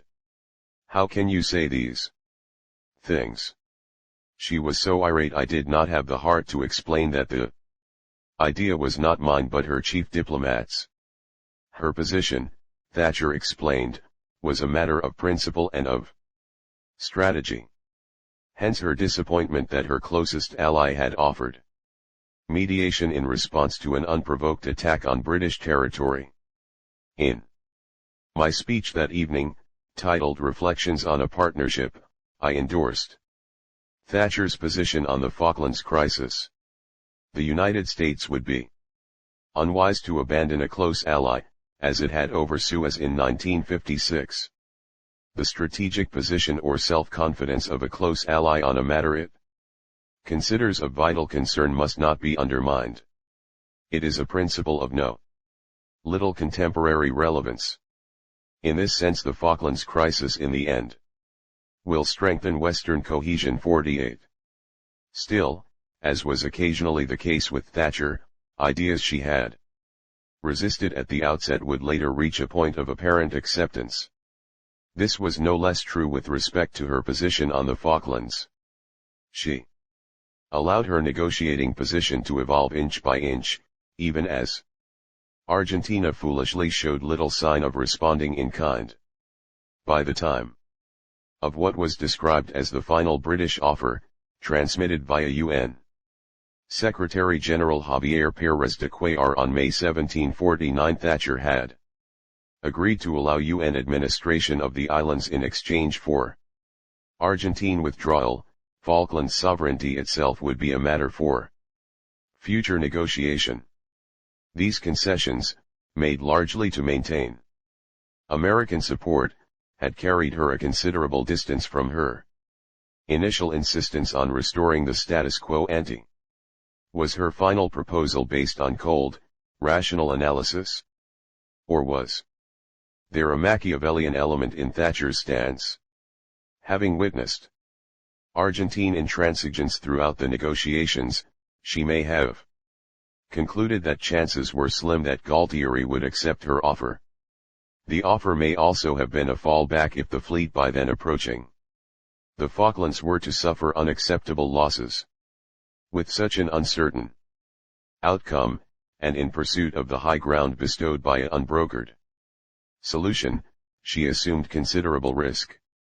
Had Buenos Aires accepted her proposal, she would have faced a Herculean struggle to persuade the House of Commons to accept such a settlement or to convince the UN to give up its administration to Britain. After the dispute was resolved, had this come to pass, I believe she would have drawn the negotiations onto a ground that would have enabled the British task force to achieve her initial objective of restoring British sovereignty. Fortunately for her, however, the gamble paid off. On May 18, the Argentines rejected the British offer point blank. 3 days later, British forces launched their assault. Once the fighting began, British victory was by no means assured. With extraordinarily long supply lines, and finite in-theater resources, the British task force was quite vulnerable. Moreover, Argentina had acquired a number of Exocet missiles from France, which exacted a punishing toll on the British ships. Had either of the aircraft carriers, HMS Hermes or HMS Invincible, fallen prey, the British position would have become precarious. Thatcher was only too aware of these dangers and the potential human toll, while projecting a public image of unremitting toughness. In private she felt each loss keenly. Her authorized biographer records that following news of one Argentine attack, Dennis Thatcher found his wife sitting at the edge of their bed, weeping, "Oh no, oh no. Another ship. All my young men." 50 by war's end, she had sent 255 handwritten letters to the families of Britain's fallen servicemen. 51. Thatcher's modus operandi as a wartime leader was to establish parameters and then leave the flag officers to manage the campaign as they saw fit, while providing steadfast political support. One such parameter was the 200 nautical mile exclusion zone surrounding the Falklands, declared on April 30 by the British government. Within it, any Argentine vessel could be attacked without prior warning. This rule was soon put to the test, and a decision was required. On May 1, the Argentine cruiser General Belgrano was sighted skirting the edge of the exclusion zone. The following day, Thatcher ordered the sinking of the Belgrano despite the fact that it had since sailed some 40 miles outside the zone. 52 more than 300 Argentine sailors were killed. While her decision attracted much controversy, the Belgrano's position had represented a latent threat to the British task force approaching the Falklands. By the end of May 21, the first day of land combat, 5,000 British troops had landed on the islands. From that point onward, Thatcher's position hardened regardless of the increasing international pressure for a ceasefire. With British blood now spilled on land as well as at sea, she reverted to her basic position and refused to countenance anything short of full restoration of sovereignty. This stance was unwelcome in Washington, where the administration was under growing pressure from Latin American allies to end the fighting. For a moment, the demands of British sovereignty seemed to have overstepped the bounds of U.S. national interests. On May 31, with British forces advancing on the island's capital of Port Stanley, President Reagan was persuaded to call Thatcher and appeal for magnanimity. She stood her ground. "I'm not handing over the islands now," she told Reagan. "I didn't lose some of my finest ships and some of my finest lives to leave quietly under a ceasefire without the Argentines withdrawing." 53 As the rhetorical barrage continued, Reagan chose not to contest the substance of the argument. The U.S. made no further effort to slow the British advance. In another indication of the underlying strength of the U.S.-UK relationship, it was later revealed by former U.S. Secretary of the Navy John Lehman that Reagan had even agreed that, in the event of the loss of a carrier of the Royal Navy, the U.S. would lend the USS Iwo Jima, an amphibious assault ship, or helicopter carrier, which could accommodate Britain's vertical takeoff Sea Harrier fighters. "Give Maggie everything she needs to get on with it," Reagan told Secretary of Defense Caspar Weinberger. 54. After heavy fighting, the Argentine occupying forces surrendered on June 14. Britain's victory was complete and held an incalculable symbolic value. Taken in tandem with the decisive economic reforms Thatcher had instituted at home, the Falklands victory effectively transformed Britain's standing on the world stage. As she herself put it, "We have ceased to be a nation in retreat. We have instead a newfound confidence, born in the economic battles at home and tested and found true. 8,000 miles away we rejoice that Britain has rekindled that spirit which has fired her for generations past and which today has begun to burn as brightly as before." 55. In the United States, the reaction was more ambivalent. Reagan's acquiescence to Thatcher's policy damaged relations with Argentina, which abruptly ended its cooperation with Washington. But for other countries, the broader picture was more favorable. By demonstrating credibility on the battlefield, Thatcher had also strengthened the West's hand in the Cold War. Her policy made a crucial distinction between colonial issues and strategic challenges and clearly placed the Falklands in the latter category. Negotiations over Hong Kong. Shortly after the Falklands War, Thatcher was obliged to confront a challenge arising out of Britain's explicitly colonial past, the future of Hong Kong. Although the island of Hong Kong proper had been established as British territory since 1842, the new territories surrounding it were governed by Britain only as part of a 99-year lease from China, which was due to expire in 1997. Rejecting Britain's historical claims regarding these arrangements, Beijing insisted that both territories revert to Chinese control by 1997, 2 years before the Chinese Communist Party, CCP, would celebrate the 50th anniversary of its victory over the nationalist forces of Chiang Kai-shek. China viewed British governance in Hong Kong and the new territories as a historical aberration. The British position relied on 3 agreements: the Treaty of Nanjing, 1842, by which China ceded Hong Kong Island in perpetuity, the Convention of Kowloon, 1860, by which China similarly ceded a neighboring peninsula, and the Convention for the Extension of Hong Kong Territory, 1898, by which the new territories were leased for 99 years. As such, Thatcher believed that Britain's claims were well founded according to international law. From China's perspective, however, these treaties had been signed under duress, rendering Britain's claims no more legitimate than if London had taken the islands by force.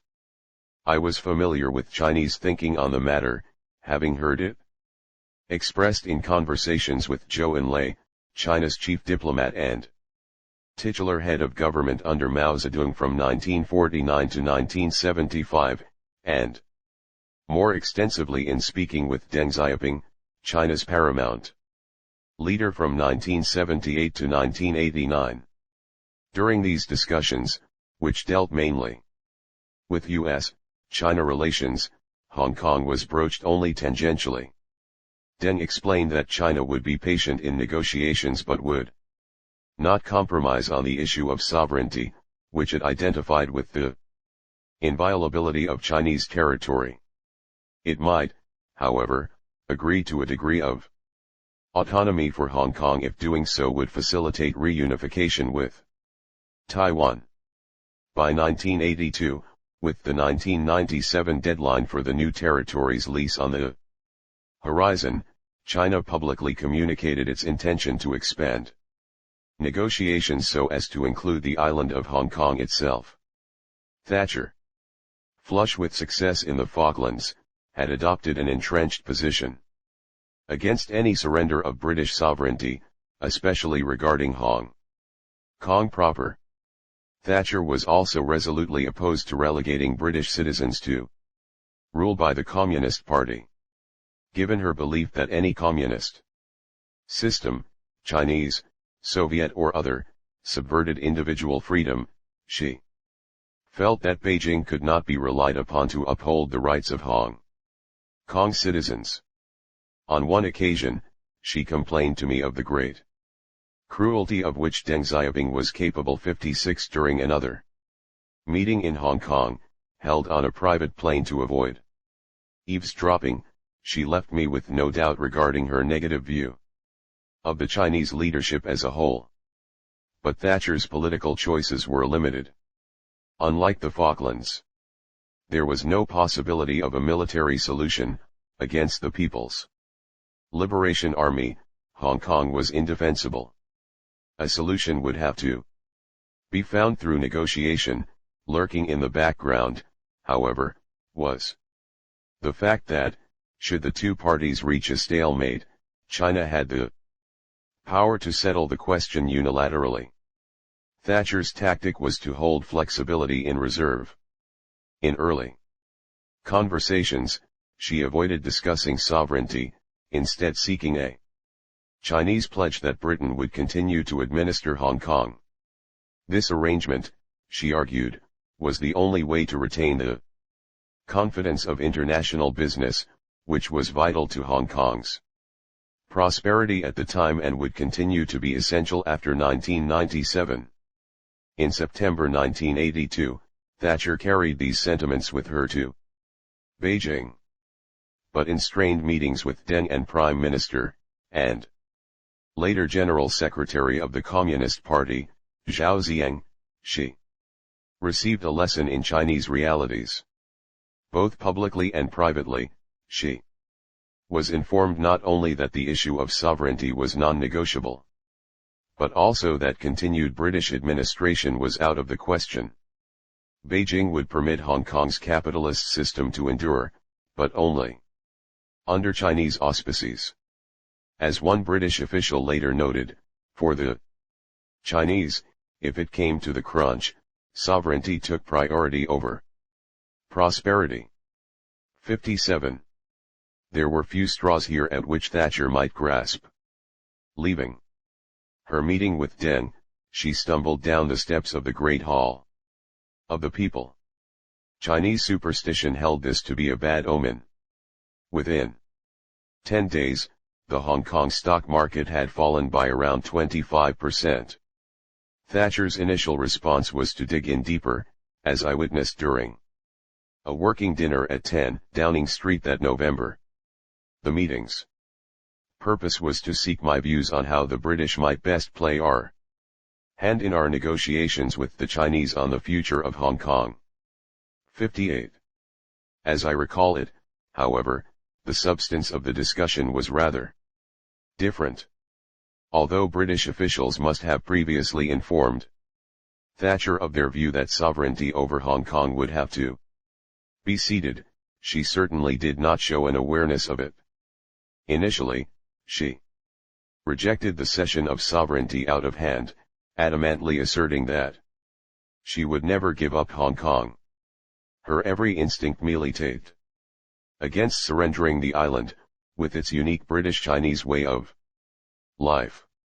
Her first modification of that position was that Britain would negotiate only over the new territories, where, in contrast to its freehold over Hong Kong, Britain maintained only a leasehold whose deadline was approaching. Our dinner companions on this occasion included Foreign Secretary Pim, Foreign Office Permanent Under Secretary Sir Anthony Ackland and Governor of Hong Kong Sir Edward Uday. The diplomats took on Thatcher's arguments. I admired their studied persistence as wave after wave of prime ministerial vehemence broke across the dinner table. Neither the Foreign Office contingent nor Uday flinched. While I did not participate in the internal British debate, I did reply to Thatcher's question regarding possible autonomy. Reflecting my discussions with Deng, I noted that China might have an interest in preserving some autonomy for Hong Kong, in order to establish the credibility of the one country, two systems principle for the future of Taiwan. But Deng would not, in my opinion, yield on the principle of sovereignty. Much of the evening had gone by before, gradually, a few glimpses of prime ministerial retreat could be made out. By the end of the meal, Thatcher had very reluctantly conceded that the whole package would be up for discussion, that is to say, that the future of Hong Kong Island and Kowloon could be negotiated together with that of the new territories. I recall this dinner as a distillation of Thatcher's evolution during the Hong Kong negotiations. As with the Falklands crisis, she sought to avoid concessions of any kind, yet ultimately agreed to explore them. This time, the difference was that her concessions were not just tactical maneuvers against a ham-fisted enemy, and in Hong Kong no British fleet could save the day. In March 1983, Thatcher made her decision. She wrote privately to Zhao that she was prepared to recommend to the British Parliament that sovereignty over the entirety of Hong Kong revert to China, if an agreement could be reached between Britain and China on future administrative arrangements to ensure Hong Kong's prosperity and stability. This correspondence cleared the way for formal talks that would require successive, hard-fought concessions, including British acceptance of the Chinese condition that the British administrative link to Hong Kong be entirely severed in 1997.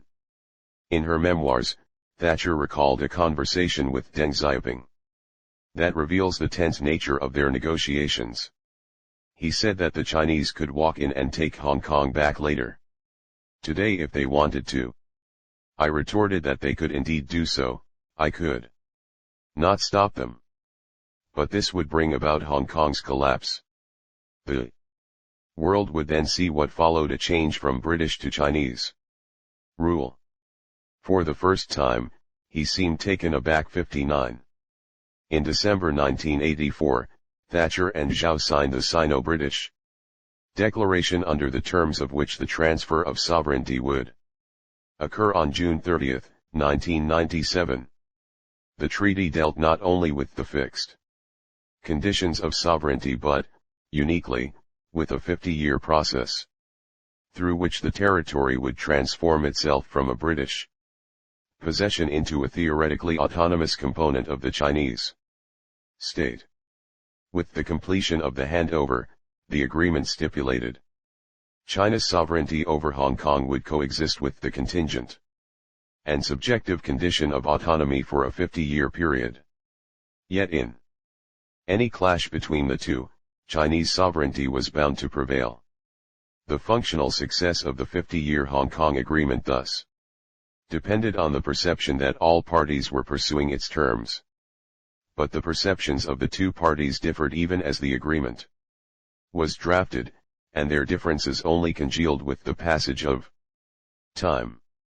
Whether at the end of the 50-year autonomy period the ultimate transition would be smooth depended on whether Chinese evolution to that point was reconcilable with the British legacy. China, for its part, was unlikely to accept the final return of Hong Kong with political institutions that it considered vestiges of colonialism. The interim preservation of Hong Kong's institutions ensured some level of democratic participation for its residents and restored confidence in its financial center, the foundation of the territory's wealth. Although the agreement was certainly not what Thatcher wanted, she had judged the situation reasonably. A harder line would have risked consigning the British to irrelevance. A more accommodating approach would likely have undermined all Hong Kong's hope for autonomy. For the British negotiators, Thatcher's reputation for intransigence was a considerable asset. Experienced negotiators cannot but welcome to their side an apparently unreasonable third party with whom any deal must pass muster. Thatcher played this role skillfully, allowing her negotiators to reassure their Chinese counterparts of their own desire to agree on particular points while citing their terror of running afoul of a formidable prime minister, whose convictions on the subject were well known. Thatcher's method, public intransigence to strengthen the hand of her negotiators, paired with private dialogue to ensure the two sides' common interest in a prosperous Hong Kong, maintained a measure of British influence over a tenuous situation. Her stance also showed that, even in disputes where Britain held the far weaker hand, there was a point beyond which it could not be pushed. In the final years of British administration, after she had left office, she returned to Hong Kong. Often and strongly supported Chris Patten, the last British governor of Hong Kong, in his efforts to embed more representative institutions and processes in the colony before it was handed over. Diplomatic agreements are often completed with assurances of their longevity. The evolution of Hong Kong's autonomy did not fulfill British expectations. Thatcher and her chief negotiators were deeply committed to preserving British-type institutions and concepts of legal process, and they pursued them with skill and Thatcherian determination. They achieved a definition of autonomy that lasted for 22 of its stipulated 50 years. The arrangement on autonomy ended because the Chinese domestic evolution diverged increasingly from the expectations that had predominated when the concept of one country, two systems was formulated by Deng. And in any handover of colonial territory, the recipient country is more focused on its own trajectory than on a legacy from the colonizers. In this conflict between sovereignty and autonomy, the latter has been severely curtailed. The uncertainties that now loom over Hong Kong's future recall Thatcher's warning to Deng, where freedom is threatened, can economic dynamism long endure? Other questions inexorably follow. When agreements are prematurely abrogated, can strategic trust remain? Will the evolution of Hong Kong further strain tensions between China and the Western democracies? Or will a way be found by which Hong Kong can have a place in a dialogue over world order and political coexistence? Confronting a legacy of violence. Northern Ireland.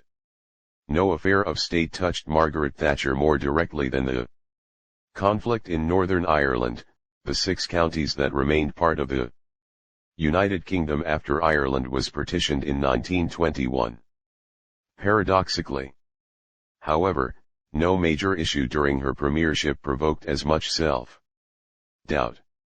Thatcher refused to submit to the intimidation tactics of the Irish Republican Army, IRA, frustrating its demand that Northern Ireland be absorbed into the Republic of Ireland, which consisted of the 26 southern counties.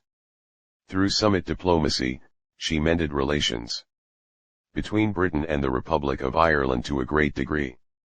In 1985, she secured the landmark Anglo-Irish Agreement, aimed at working toward an end to the Troubles, the violent, decades-long conflict between Northern Ireland's mainly Protestant Unionists and the mainly Catholic nationalists.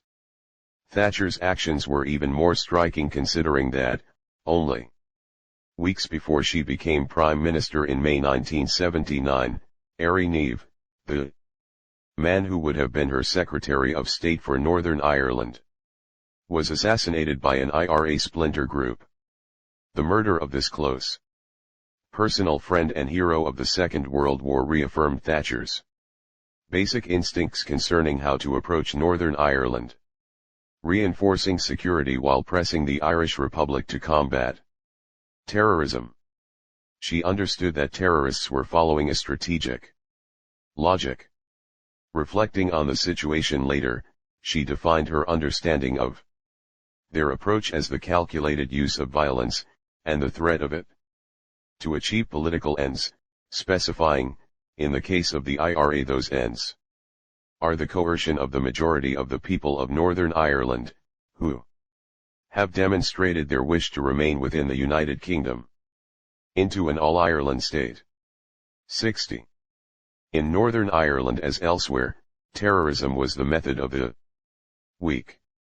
The IRA's supporters were a minority of a minority, seeking by use of spectacular violence to provoke the British government into either granting concessions or lashing out in a brutal overreaction that would drive the Catholic minority in Northern Ireland further into the nationalist camp.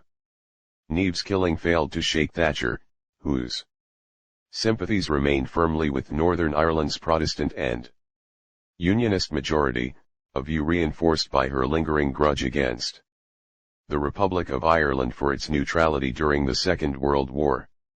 61. On August 27, 1979, the IRA subjected the new Prime Minister to 2 additional tests, first by killing 18 British soldiers in an ambush outside the Northern Irish town of Warrenpoint, and then by assassinating Lord Mountbatten, the Queen's cousin and former Chief of the Defence Staff. The victims of the latter attack included not only Mountbatten, but also his 14-year-old grandson, his 15-year-old boatman and the Dowager Lady Brabourne. Though she mourned the dead, Thatcher refused to be provoked. Instead, she authorized her government to continue its regular meetings with the Irish government in pursuit of a peaceful outcome. A year later, the IRA would throw another wrench into these ongoing negotiations. On October 27, 1980, IRA inmates in Northern Ireland's Maze prison launched a hunger strike. Protests of one form or another had been ongoing since 1976, when the Labour government had stripped these prisoners of the special category status that Heath had granted them 2 years earlier.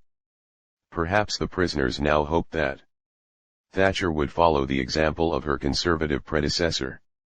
But she immediately grasped what was at stake, acceding to the inmates' demand to be treated as political prisoners would legitimate their cause and complicate effective control of the prison. 62.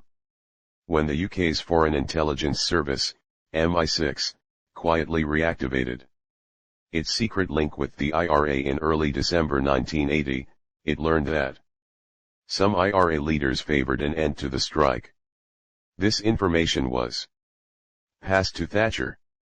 While she was not willing to speak with the IRA directly, she said that if the hunger strike ended, she was prepared to extend humanitarian concessions, such as the freedom to associate on weekends and wear civilian-type clothing during the workday, to all prisoners in Northern Ireland, whether IRA or not. 63. On December 18, the prisoners called off their strike, and Thatcher's government duly announced the new measures. No prisoners had died as a result of the strike, and Thatcher's reputation for steadiness under pressure emerged. Enhanced. But the calm was not to last.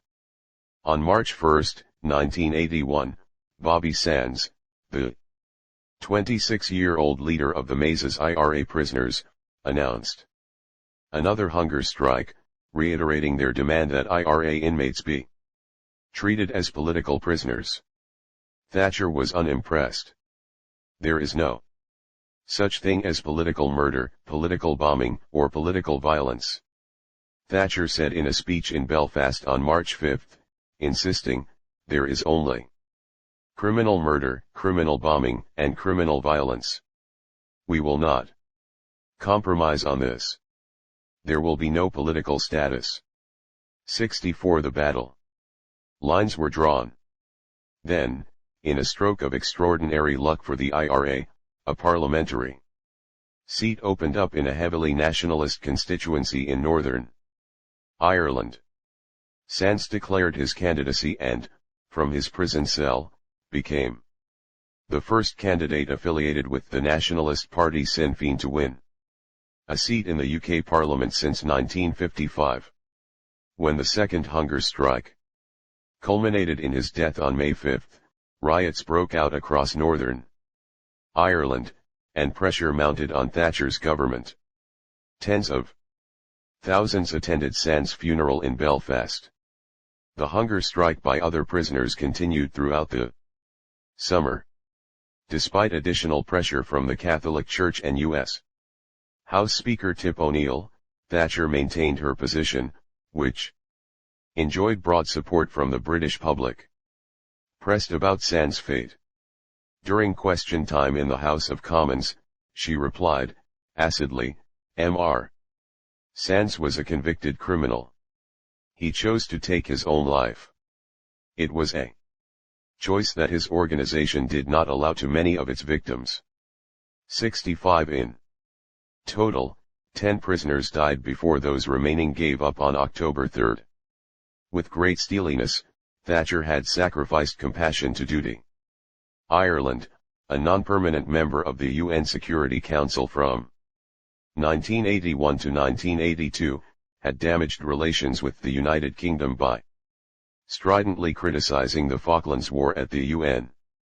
Nevertheless, Thatcher authorized the senior civil service to pursue confidence building negotiations.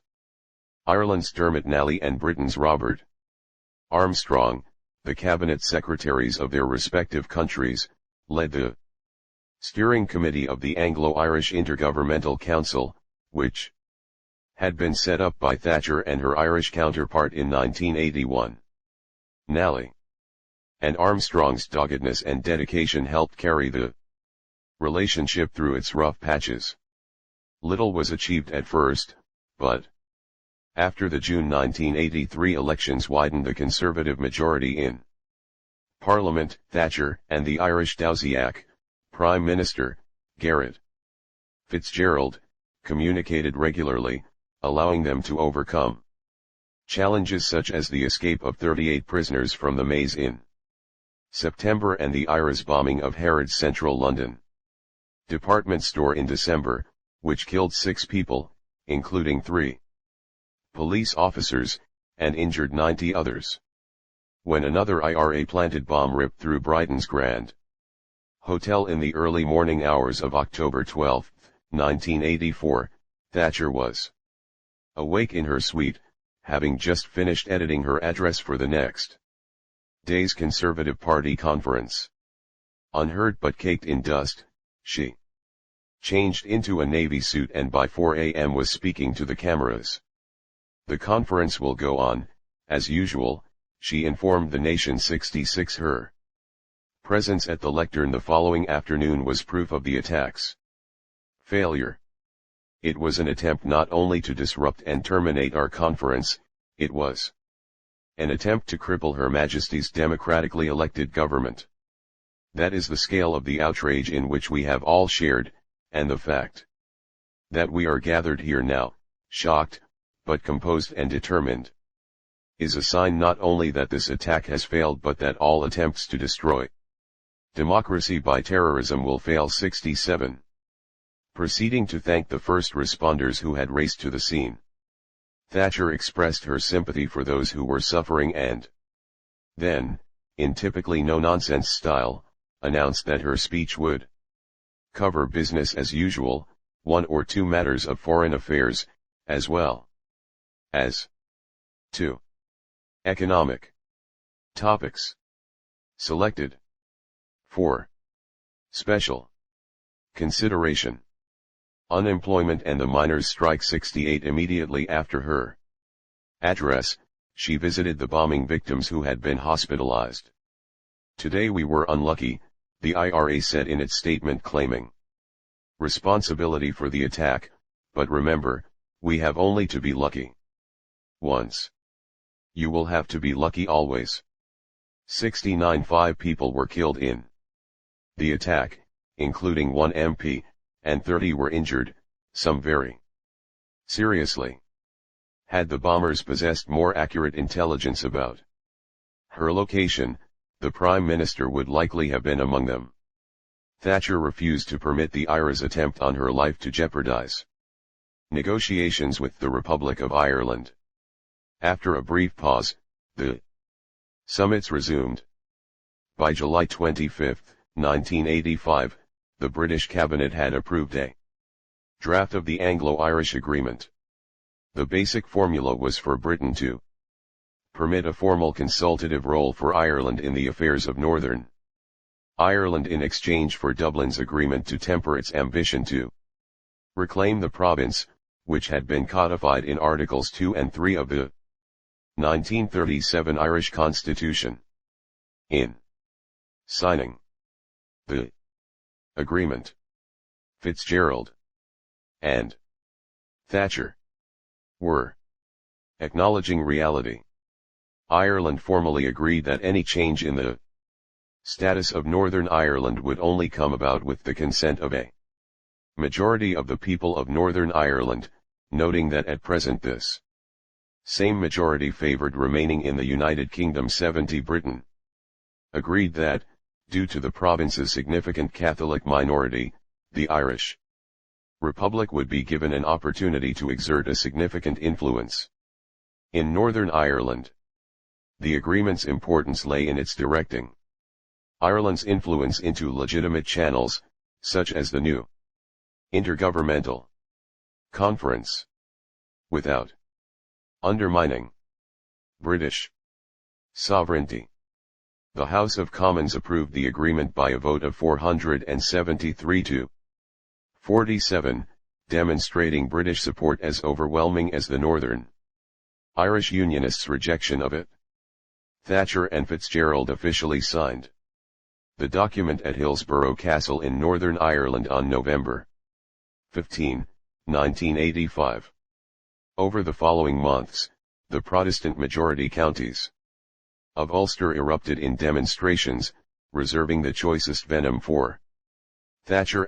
Northern Irish Unionists in the British Parliament collectively resigned their seats in protest. Meanwhile, Dublin's supporters in Washington cheered the British concession of a formal consultative role for the Republic of Ireland in Northern Irish affairs. It was not for nothing that Thatcher later confided to Fitzgerald, "You've got the glory, and I've got the problems." 71. Although the agreement permanently lifted Anglo-Irish relations into a friendlier stratum, it failed to curtail the IRA's violence, which intensified during the late 1980s and continued unabated into the early 1990s. Reflecting on Ireland in her memoirs, Thatcher characterized her approach as disappointing. "Our concessions alienated the Unionists without gaining the level of security cooperation we had a right to expect," she wrote in 1993, concluding, "In the light of this experience it is surely time to consider an alternative approach." 72. Peace was not finally achieved in the province until the Good Friday Agreement of 1998. This successor accord to Thatcher's Anglo-Irish agreement was much more ambitious, yet it stoked less Unionist rancor. with 3 of the 4 important Unionist parties agreeing to it. The agreement established a devolved legislature and power sharing executive in Northern Ireland, guaranteeing that both nationalists and Unionists would be represented in the regional government. And, in accordance with its side of the agreement, the Republic of Ireland removed the territorial claim to Northern Ireland from its constitution. Thatcher's Irish legacy is rife with ironies. She never developed her own distinct vision for Northern Ireland, allowing the negotiations to be led by Robert Armstrong, the cabinet secretary, to whom she delegated the task, yet the Anglo-Irish agreement was a major diplomatic achievement. The agreement would not have been possible had she not kept Unionist leaders in the dark about the substance of the negotiations, which, had they known, would likely have led to a Protestant workers' strike and paralyzed the province. 73. In the end, the peace she sought came by way of direct talks among Northern Ireland's factions, negotiations for which Thatcher's labours had helped establish the necessary conditions. Thus, the regret she later expressed over the policy her government carried out across the Irish Sea seems unwarranted. Her vision approached the limits of the possible in a region so deeply divided along religious lines and so indelibly stamped by a bitter legacy of violence. Despite seemingly insurmountable challenges, she laid the foundations for a generation of relative peace in Northern Ireland. Fundamental truths, the special relationship and the Cold War. In Thatcher's time, East-West relations were debated largely in terms of absolutes. For realists, the Cold War would end by convincing Soviet leaders that their efforts to divide and defeat the NATO alliance were futile. Idealists, for their part, insisted that the issue was ideological. Communism would be defeated when its philosophy was proven intellectually bankrupt and politically fruitless. Thatcher had a major influence on the outcome of the Cold War by synthesizing the realists' and idealists' competing truths.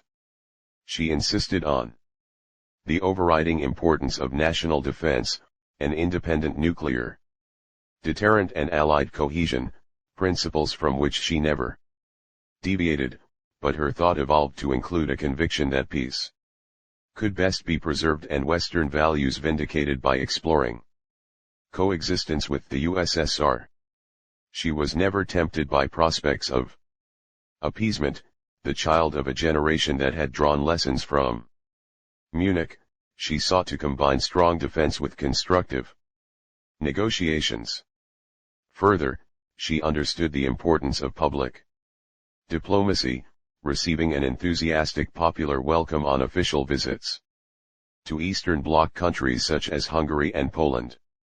The management of East-West relations, the central foreign policy challenge of Thatcher's age, required a broader approach than was needed with respect to the Falklands or Hong Kong, where her leadership was primarily aimed at protecting British concerns. In her early days as conservative leader, her governing premise was that the Soviets posed a growing threat to the West. In early 1976, 3 years before she became Prime Minister, she castigated the Soviets in a manner that raised eyebrows. The Russians are bent on world dominance, she insisted, and they are rapidly acquiring the means to become the most powerful imperial nation the world has seen. Instead of seeking a relaxation of tensions, she argued, Moscow was engaged in a military build-up, expanding its influence around the globe in a manner that threatens our whole way of life. She continued by warning that the Soviets' advance is not irreversible, providing that we take the necessary measures now. 74. In this rousing call to arms, Thatcher was laying out a personal manifesto for the Cold War. She included a searing judgment of Soviet leadership. The men in the Soviet Politburo don't have to worry about the ebb and flow of public opinion. They put guns before butter, while we put just about everything before guns. They know that they are a superpower in only one sense, the military sense. They are a failure in human and economic terms. 75. Red Star, the newspaper of the Soviet Ministry of Defense, responded by calling Thatcher an Iron Lady. The nickname, intended as an unflattering comparison with Bismarck, backfired. Indeed, the history of propaganda offers few own goals as spectacular and long-lasting. Thatcher seized on the intended slur as a badge of honor, and the phrase became a defining sobriquet. 3 years before she was elected Prime Minister, the Soviet Union had inadvertently elevated a previously obscure opposition leader into a figure of global significance. Thatcher's opposition to the Soviet Union derived not only from Britain's fear of Soviet aggression, it was more deeply rooted in a pronounced moral objection to state control and the negation of human dignity that were inherent in the communist system. In her youth, she had been profoundly affected by the imposition of the Iron Curtain. The formation of satellite states orbiting the Soviet Sun had reinforced her view of East-West relations as a defining struggle between tyranny and liberty.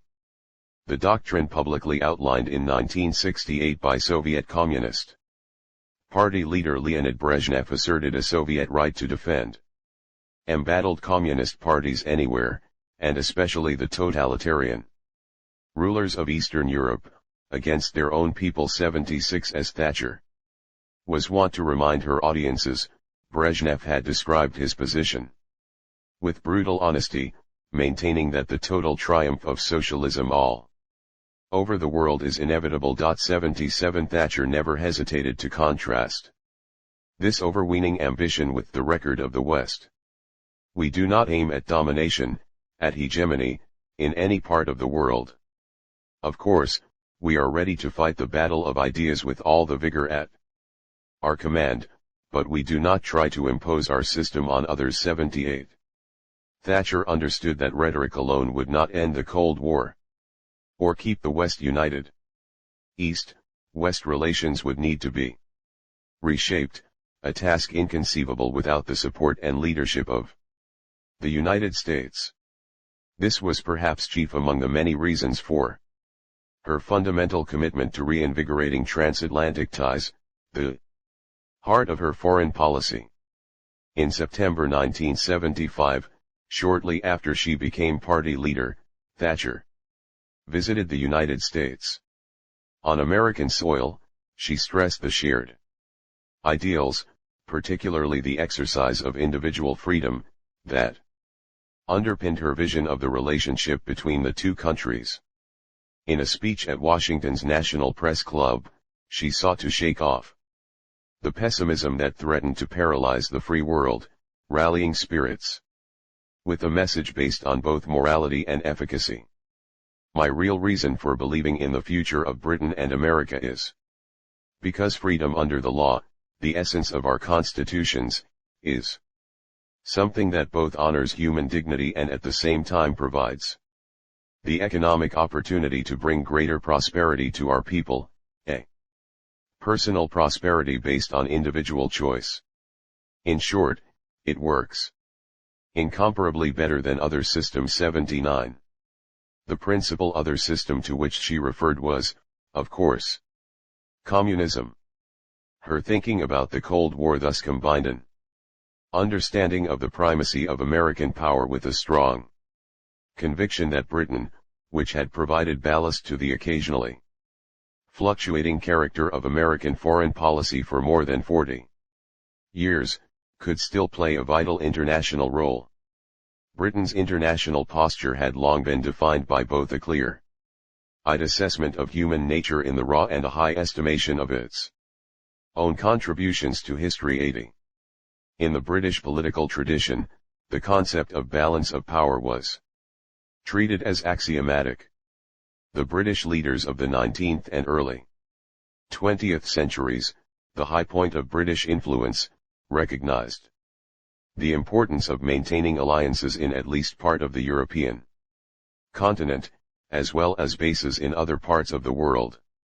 They did not hesitate to intervene where they felt it was necessary to vindicate their multipolar conception of international order. 81 This, together with Britain's preponderant naval power, had engendered in its citizens a global perspective and in its politicians an ethos of permanent engagement abroad. 82 In contrast, the American perspective until the end of the Second World War had been to view foreign policy achievements as disconnected, practical solutions without prescriptive value for the future.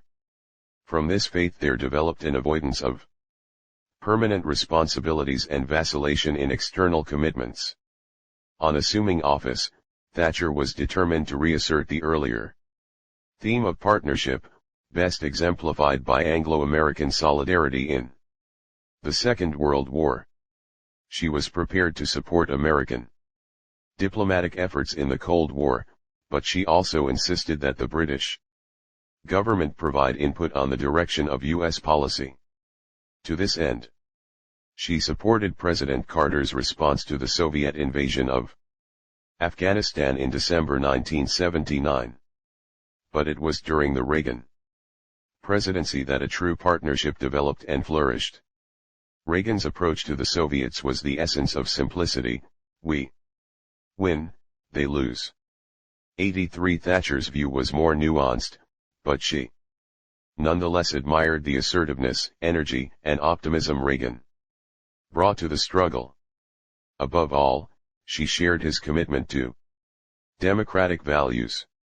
She encouraged him as best she could, while Reagan, for his part, understood the value of advice from a trusted and ideologically compatible outsider. Communist doctrines continued to dominate Soviet policy, with the invasion of Afghanistan in December 1979 serving as a reminder of ongoing adventurism. Thatcher remained focused on the importance of a strong national defense and bolstering NATO's cohesion. She supported Reagan's efforts to strengthen the alliance's credibility. In 1982, Thatcher persuaded Reagan to supply Britain with the new Trident II submarine-launched ballistic missile on favorable financial terms, hoping to guarantee the future of Britain's independent nuclear deterrent. With the same convictions she helped guide NATO's response to the Soviet deployment of intermediate-range SS-20 missiles aimed at Europe and the consequent debate within the alliance over accepting U.S. Pershing and cruise missiles as a counterforce. By November 14, 1983, American intermediate-range cruise missiles were arriving in Britain. Such weapons would also be sent to West Germany later that month. Thatcher's advocacy for an effective counterforce to the Soviet missile deployment had borne fruit. Although the anti-nuclear movement had suffered a tactical defeat, it found an improbable sympathizer in Reagan, the president, who once described nuclear weapons as totally irrational, totally inhumane, and good for nothing but killing, harbored an unshakable distaste for them. His greatest obligation as president, he believed, was to bring about a world free of nuclear weapons. In March 1983, to the astonishment of the world, Reagan announced the Strategic Defense Initiative, SDI, a plan to develop a defensive shield of space-based weapons capable of intercepting and disabling incoming Soviet intercontinental ballistic missiles, ICBMs. In Reagan's words, SDI would help the world begin to achieve our ultimate goal of eliminating the threat posed by strategic nuclear missiles. 84. Thatcher harbored doubts about whether the SDI system was technologically feasible or could achieve the grand potential Reagan had assigned to it. She feared Reagan's plan was getting beyond a reasonable scope and directed her efforts to what she viewed as the more practical task of assuring Europe's defense. Further, she feared that even an imperfect SDI system might undermine the rationale for Britain's independent nuclear deterrent. Navigating between Reagan's personal commitment and her own doubts, Thatcher opted, not for the first time, for constructive ambiguity. In public, she took pains to praise SDI, although she kept her focus firmly confined to the research component, which she supported as a matter of principle. She viewed the actual deployment of SDI, a more controversial matter, to be relegated to the distant future, and a subject for eventual negotiation within the alliance and with the Soviet Union. In candid exchanges with Reagan at Camp David in December 1984, she made clear her concerns. Although Reagan had no intention of retreating from his fundamental view, he offered one crucial concession. In a press statement at the conclusion of their meeting, Thatcher announced Reagan's concurrence that SDI-related testing and deployment would, in view of treaty obligations, have to be a matter for negotiation. 85 The Pentagon bitterly opposed this promise, which went beyond anything to which the administration had previously agreed. But this measure not only offered a degree of reassurance to anxious NATO members, it also demonstrated the enduring closeness of the US-UK relationship. More than any other European leader, Thatcher saw it as her task to interpret between allies on both sides of the Atlantic. At the same time, she continued to back increased defense spending at home. Thatcher's attitude toward SDI reflected the ambivalence of the European allies combined with special British circumstances. All NATO allies relied on the American nuclear guarantee while fearing a nuclear war that might devastate their territories. They were uneasy about any new weapons system that might limit American readiness to fulfill its guarantee or affect the nuclear equation. Thatcher's special concern derived from her commitment to protecting Britain's independent nuclear deterrent. The development of nuclear weapons in the United States had occurred with the cooperation of the British science community during the Second World War. Britain therefore had a moral claim to American assistance in its determination to develop nuclear weapons of its own or to acquire nuclear weapons from America. In September 1944, Roosevelt and Churchill had made a secret agreement at Hyde Park, New York, to continue cooperation on nuclear affairs. After the war, after some turbulence in the relationship in the immediate post-war period, in 1958 the two countries concluded the US-UK Mutual Defense Agreement, which remains the gold standard for nuclear weapons cooperation among states. The US agreed to supply nuclear weapons to the Royal Air Force until the British nuclear deterrent was of sufficient size, cooperate with Britain on nuclear submarine technology and allow transfers of enriched uranium and plutonium. The treaty remains in place.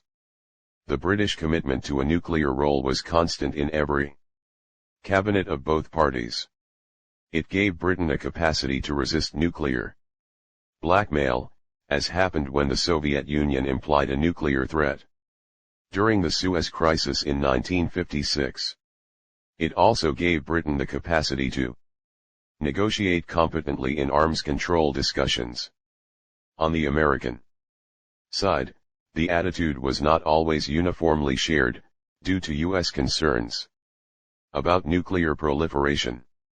Nonetheless, a minority of us believed that a British nuclear capability was in the American long-term interest, because it bolstered a partner on the other side of the Atlantic that had a historical record of shared objectives.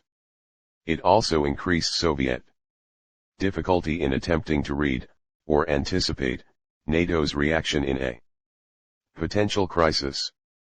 A problem in Grenada. Thatcher's desire for close Anglo-American relations did not override defending British interests even against Reagan, despite her high regard for him.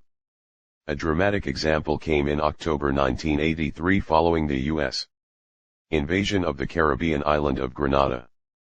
After a hardline Marxist faction seized power on the island, which was a member of the British Commonwealth, the Reagan administration sought to reverse the coup through military intervention. As early soundings suggested that the British would oppose such a course, the White House chose to exclude Thatcher from its deliberations. She was told of American plans only hours before they were executed. Grenada had shed its status as a British colony after choosing independence in February 1974. Because it remained within the Commonwealth, however, the Queen continued as its head of state, and the British government still felt a sense of responsibility for its sovereignty. A more searing objection was the humiliation Thatcher felt on discovering that her closest ally had acted against a Commonwealth nation without meaningful consultation. Worse, the invasion occurred mere days before U.S. intermediate-range nuclear missiles were due to be deployed in Britain. If the U.S. could not be trusted to consult Britain prior to the invasion of a small Caribbean island, how could it be relied upon to confer regarding the use of missiles on British soil? Rejecting a charm-laden apology from Reagan, she made the disagreement public. We in the Western countries, the Western democracies, use our force to defend our way of life, not to walk into other people's countries, she told the BBC, pulling no punches as she explained, if you are pronouncing a new law that wherever communism reigns there the United States shall enter, then we are going to have really terrible wars in the world. 86 Thatcher's comments prompted a note from U.S. National Security Advisor, Robert Bud McFarlane, to the British Cabinet Secretary deploring her statement as unusually harsh and stressing the administration's profound disappointment at her stance. 87. Meanwhile, events in Grenada moved apace. Within 4 days of the October 25 invasion, the Americans had deposed Grenada's ruling military junta. By December, the U.S. had withdrawn from the island altogether. The pre-revolutionary constitution had been restored, and democratic elections were on the horizon. Having reminded the U.S. administration not to take Britain for granted, Thatcher chose not to allow the Grenada upset to linger. The deployment of intermediate-range missiles on British soil proceeded. A strategic shift, East-West engagement. In December 1983, 4 days before Christmas, Thatcher invited me to dinner at 10 Downing Street. Although we did not dwell on recent events in the Caribbean, I found her dispirited by the state of East-West relations. Moscow seemed rudderless, she said, observing that she could scarcely recall a situation where there was at once so much uncertainty and so little contact. 88. That September, the Soviets had shot down a South Korean civilian airliner, KAL Flight 007, that had inadvertently strayed into their airspace. Moscow's callous response to the tragedy heightened tensions and convinced the West that there was little to be gained from dialogue with Soviet General Secretary Yuri Andropov, whose health was known to be failing. In November, as U.S. intermediate-range missiles began arriving on European soil, the Soviets had walked out of the Geneva arms control negotiations. Soviet isolation had become as complete as Soviet intransigence. Responding to Thatcher's disquiet that night at dinner, I asked whether she intended to urge a new East-West dialogue, and if so, how best to initiate it. As it turned out, her mind was already moving in that direction. In the dying days of the Brezhnev era, when the Soviet gerontocracy was at its most rigid, Thatcher had consciously eschewed engagement. Only after her second electoral victory in June 1983 did she begin a formal reassessment of East-West relations and start to move toward it. Over the weekend of September 8, Thatcher hosted a seminar of Soviet scholars at Chequers, the Prime Minister's official country residence. The meeting's stated purpose was ambitious, to consider the government's strategy in international affairs with a view to establishing clear aims for the next few years. 89 The Foreign Office initially attempted to staff the retreat with experienced hands from its own ranks, but Thatcher would have none of it. As she wrote in response to the proposed list of attendees, "I want some people who have really studied Russia, the Russian mind, and who have some experience of living there. More than half the people on the list know less than I do." 90 In the end, 8 Soviet specialists, all but one of them university professors, were invited. One attendee, Archie Brown, a lecturer on Soviet institutions at Oxford, suggested that Thatcher make contact with a promising leader in the younger echelon of Soviet leadership such as Mikhail Gorbachev, whom he described as the best educated member of the Politburo and probably the most open-minded. 91 Thatcher was receptive to this proposal. The official record of the seminar noted, it was agreed that the aim should be to build up contacts slowly over the next few years. 92. When Thatcher visited Reagan in Washington later in September, she shared her thinking. While we should not deceive ourselves about the true Soviet character, she told the president, at the same time we must live on the same planet with the Soviets. Therefore the key question is, what will be our future relations? She favored establishing normal relations. Reagan replied that he shared her views. 93. Like Thatcher, Reagan had come into office determined to confront the Soviets. But unlike many of his supporters, and some of his staffers, his aversion to nuclear weapons made him favorably disposed to arms control negotiations. As early as March 1981, shortly after surviving an assassination attempt, Reagan had written to Brezhnev from the hospital to suggest opening a dialogue. George Shultz, who became Secretary of State in July 1982, encouraged such a connection. The following February, at Shultz's urging, and in the face of vehement opposition from his national security advisor and Secretary of Defense, Reagan agreed to meet with Soviet Ambassador Anatoly Dobrinin. Some of the NSC National Security Council staff are too hardline and don't think any approach should be made to the Soviets, Reagan wrote in his diary that April. "I think I'm hardline and will never appease," Reagan continued, "but I do want to try and let them see there is a better world if they'll show by deed. They want to get along with the free world." 94. Thatcher, who fully agreed with this sentiment, sought to cultivate it within the Reagan administration. A more constructive relationship with the Soviet Union, however, required a willing partner in Moscow.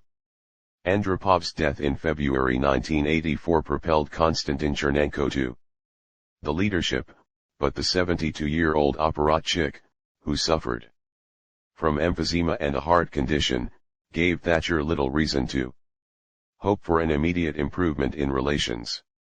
Thatcher's crucial insight was to set aside Chernenko and his generation and look instead to the ranks of their likely successors. At her direction, the British Foreign Office developed a shortlist consisting of 3 younger members of the Politburo, Grigory Romanov, Viktor Grishin and Mikhail Gorbachev.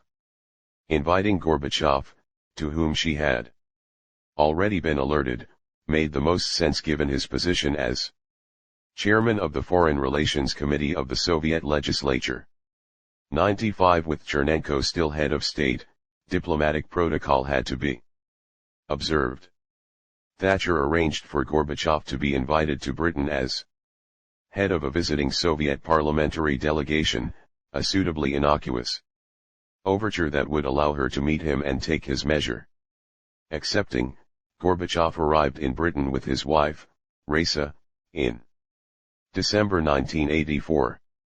Over lunch at Chequers, he and Thatcher entered into a robust argument over the relative benefits of capitalist versus communist systems. The record of their private conversation recounts that Thatcher did not wish to have the power to direct everyone where he or she should work and what he or she should receive. Gorbachev replied that he understood the British system, but the Soviet system was superior. 96 The discussion continued in this vein, with neither participant giving ground. As their meeting drew to a close, no new initiatives or agreements had emerged. Notwithstanding the apparent impasse, however, this lunch would prove to be one of the most consequential meetings of Thatcher's premiership.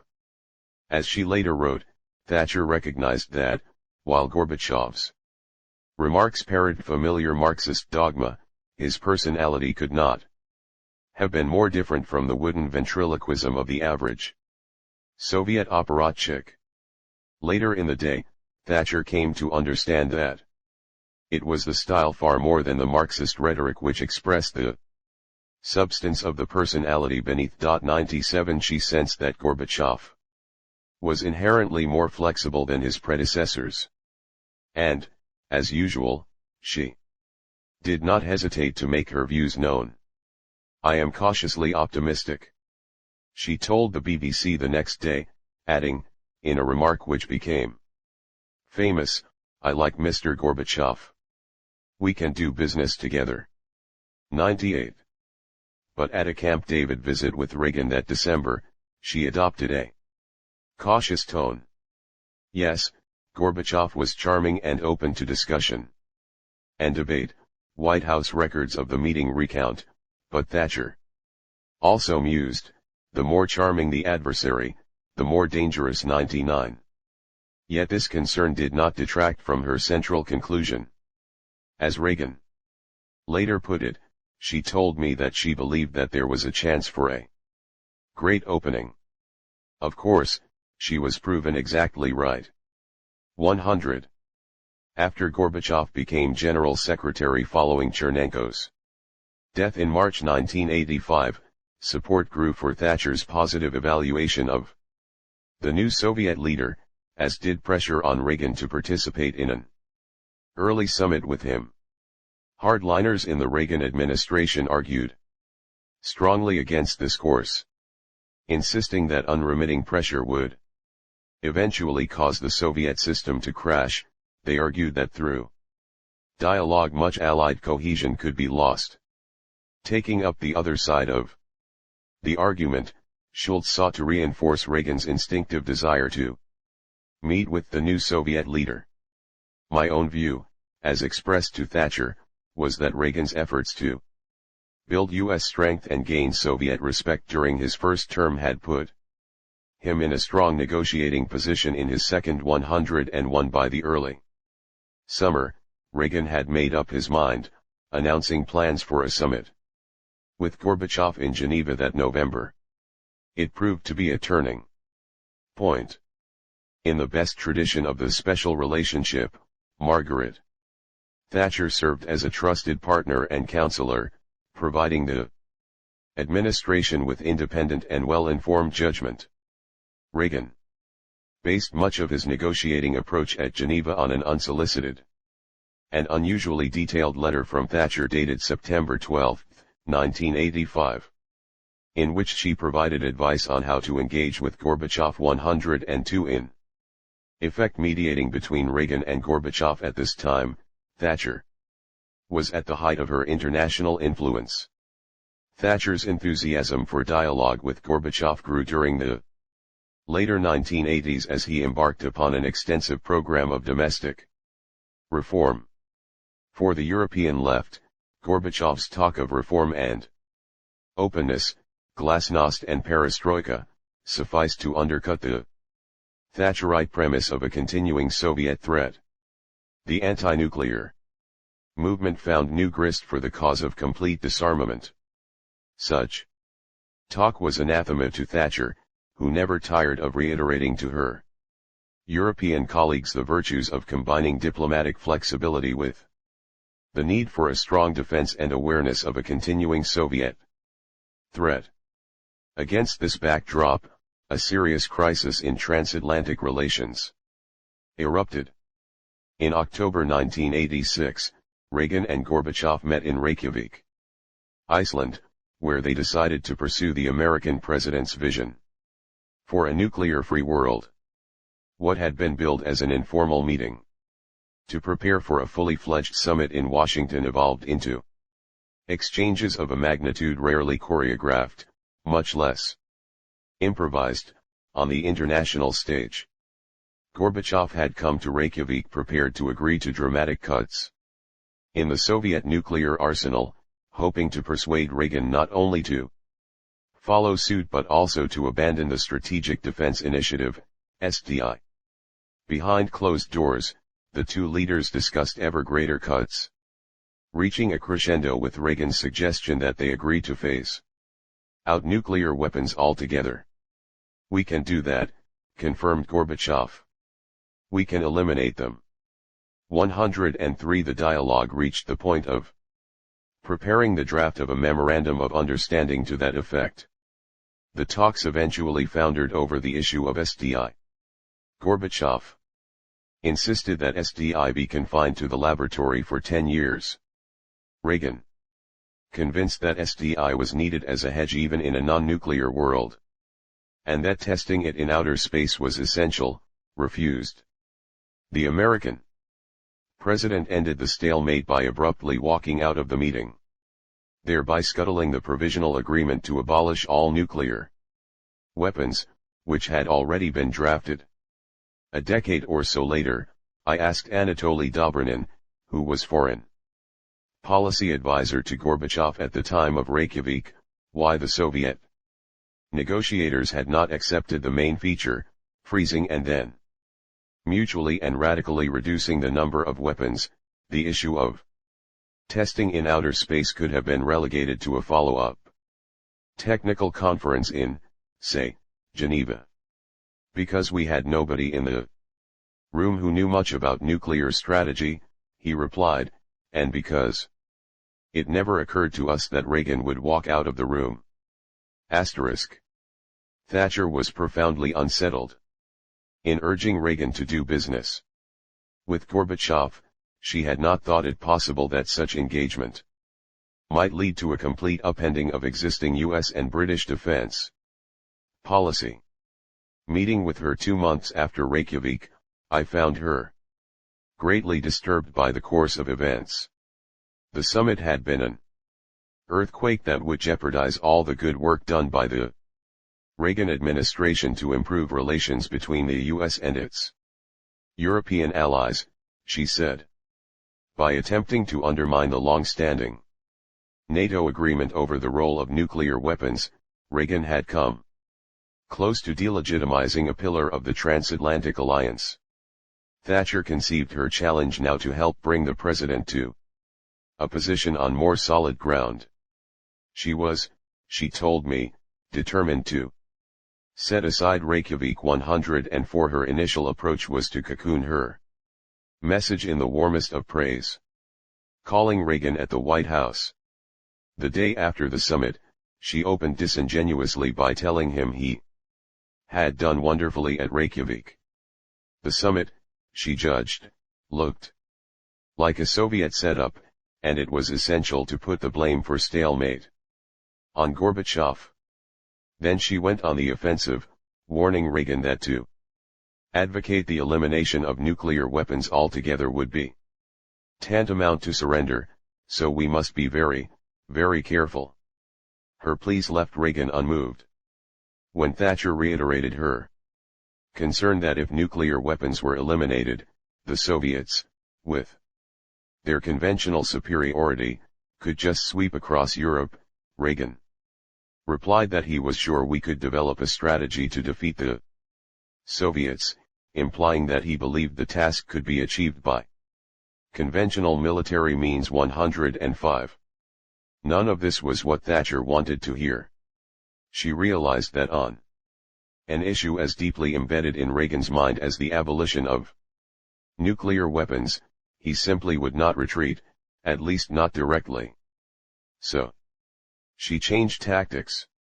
Her new vehicle of persuasion was a previously arranged visit to Camp David in November 1986, a month after Reykjavik. At the prompting of her longtime aide Charles Powell, she had decided to avoid asking Reagan to reject anything he had agreed to at Reykjavik. Instead, her goal was to pick out the elements of Reykjavik which we could accept and argue that they should receive priority, she told me at the time. By implication, everything else should be left aside, although not explicitly abandoned. 106. To her great relief, she found Reagan receptive. The two agreed that priority would be given to an intermediate-range nuclear forces, INF. Agreement that would also include a 50% cut in strategic offensive weapons alongside a ban on chemical weapons. No mention was made of the more sweeping elements of the Reykjavik package, which now slipped out of the realm of active consideration. This approach was not without costs. In supporting the INF agreement, Thatcher appeared to be offering her blessing to Reagan's ultimate aim of eliminating nuclear weapons from Europe altogether. Far from her preferred outcome. Nonetheless, as she explained the decision to me, in order to preserve nuclear deterrence, to prevent the U.S. from negotiating away its strategic nuclear weapons and ensure we would receive Trident missiles, we accepted the lesser evil of a zero INF agreement. 107. Thatcher knew when to hold fast to a deeply held belief and when to accept a new reality, and, in her words, put the best face on it. 108. The joint statement produced by the end of her Camp David visit also reaffirmed NATO's reliance on effective nuclear deterrence and Reagan's continuing support for Britain's Trident system. As far as public posture regarding nuclear deterrence was concerned, this statement represented, in effect, a rhetorical return to pre-Reykjavik norms. As I told Thatcher at the time, she was the only person outside the United States to whom the President listened. 109. It remained important that she continue to offer him her advice, sympathetically, but by no means always agreeing.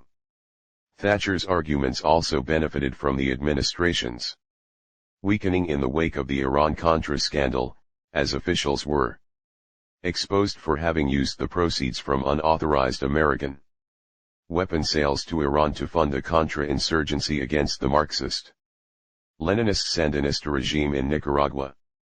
As Reagan's friend and staunch supporter, Thatcher saw that her role was to help him find a way forward.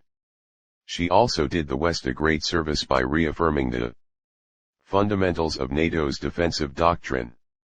But the Reykjavik episode, in addition to illustrating the intimacy of Anglo-American relations, also revealed their limits on issues where the imbalance of forces between the Allies was a major factor, and presidential convictions especially strong. The ties of emotion and history could fray, and America might insist on pursuing its preferences unilaterally. Defending Kuwaiti sovereignty, the Gulf crisis. Under Thatcher's leadership, the British voice was heard not only on matters pertaining to NATO and the Cold War, but also on disputes around the globe. When Saddam Hussein's Iraq invaded and occupied the neighboring country of Kuwait in August 1990, it was not immediately obvious that Britain would have a special role to play. Britain's operational capability had declined markedly since an analogous episode in 1961, when Abd al-Karim Qasim, the army brigadier who had risen to power after overthrowing the Iraqi monarchy, appeared to threaten newly independent Kuwait's territorial integrity. At that time, the UK had successfully deployed troops and ships to deter Qasim, fulfilling its agreement to guarantee its former colony's defense. In Thatcher's mind, Saddam Hussein was a reckless dictator in the mold of General Galtieri. As with the Argentine leader, appeasing Hussein would only embolden him. Should his aggression go unchallenged, the integrity of the international system would be severely strained. She took a dim view of historical episodes in which Britain had elected to appease aggressors. Reflecting on the 1938 Munich Agreement that helped precipitate the Second World War, she commented, "British foreign policy is at its worst when it is giving away other people's territory, as in the Sudetenland and Czechoslovakia." 110. From the beginning of the conflict in Kuwait, as on the Falklands, Thatcher determined that the only honorable course was to restore the status quo ante. The moral clarity she brought to bear ultimately had a significant impact on the American administration's decision-making. During the crisis, President George H.W. Bush's first reaction to the crisis was cautious. Speaking to the press from the White House the morning of August 2, Bush appeared guarded, stating that he was not contemplating dispatching troops to the region, but then again, that he would not discuss any military options even if we'd agreed upon them. 111. Immediately following Bush's remarks, the National Security Council convened to discuss the matter. Opinions drifted toward accepting the invasion as a fait accompli. 112. It was serendipitous that, well before the crisis broke, Thatcher had accepted an invitation to appear alongside President Bush at a conference in Aspen, Colorado, on the afternoon of August 2. The time they spent together in Aspen would prove enormously consequential for the Middle East, the US-UK relationship and the principles of world order. Thatcher's relationship with Bush was not as warm as the one she had developed with Reagan, but Bush understood its value.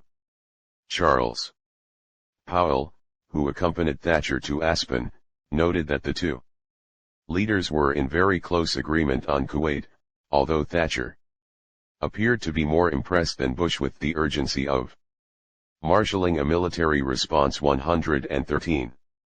At a joint press conference with Thatcher that afternoon, Bush spoke first. His brow furrowed, voice measured and hands buried deep in his suit pockets, the American president exuded caution.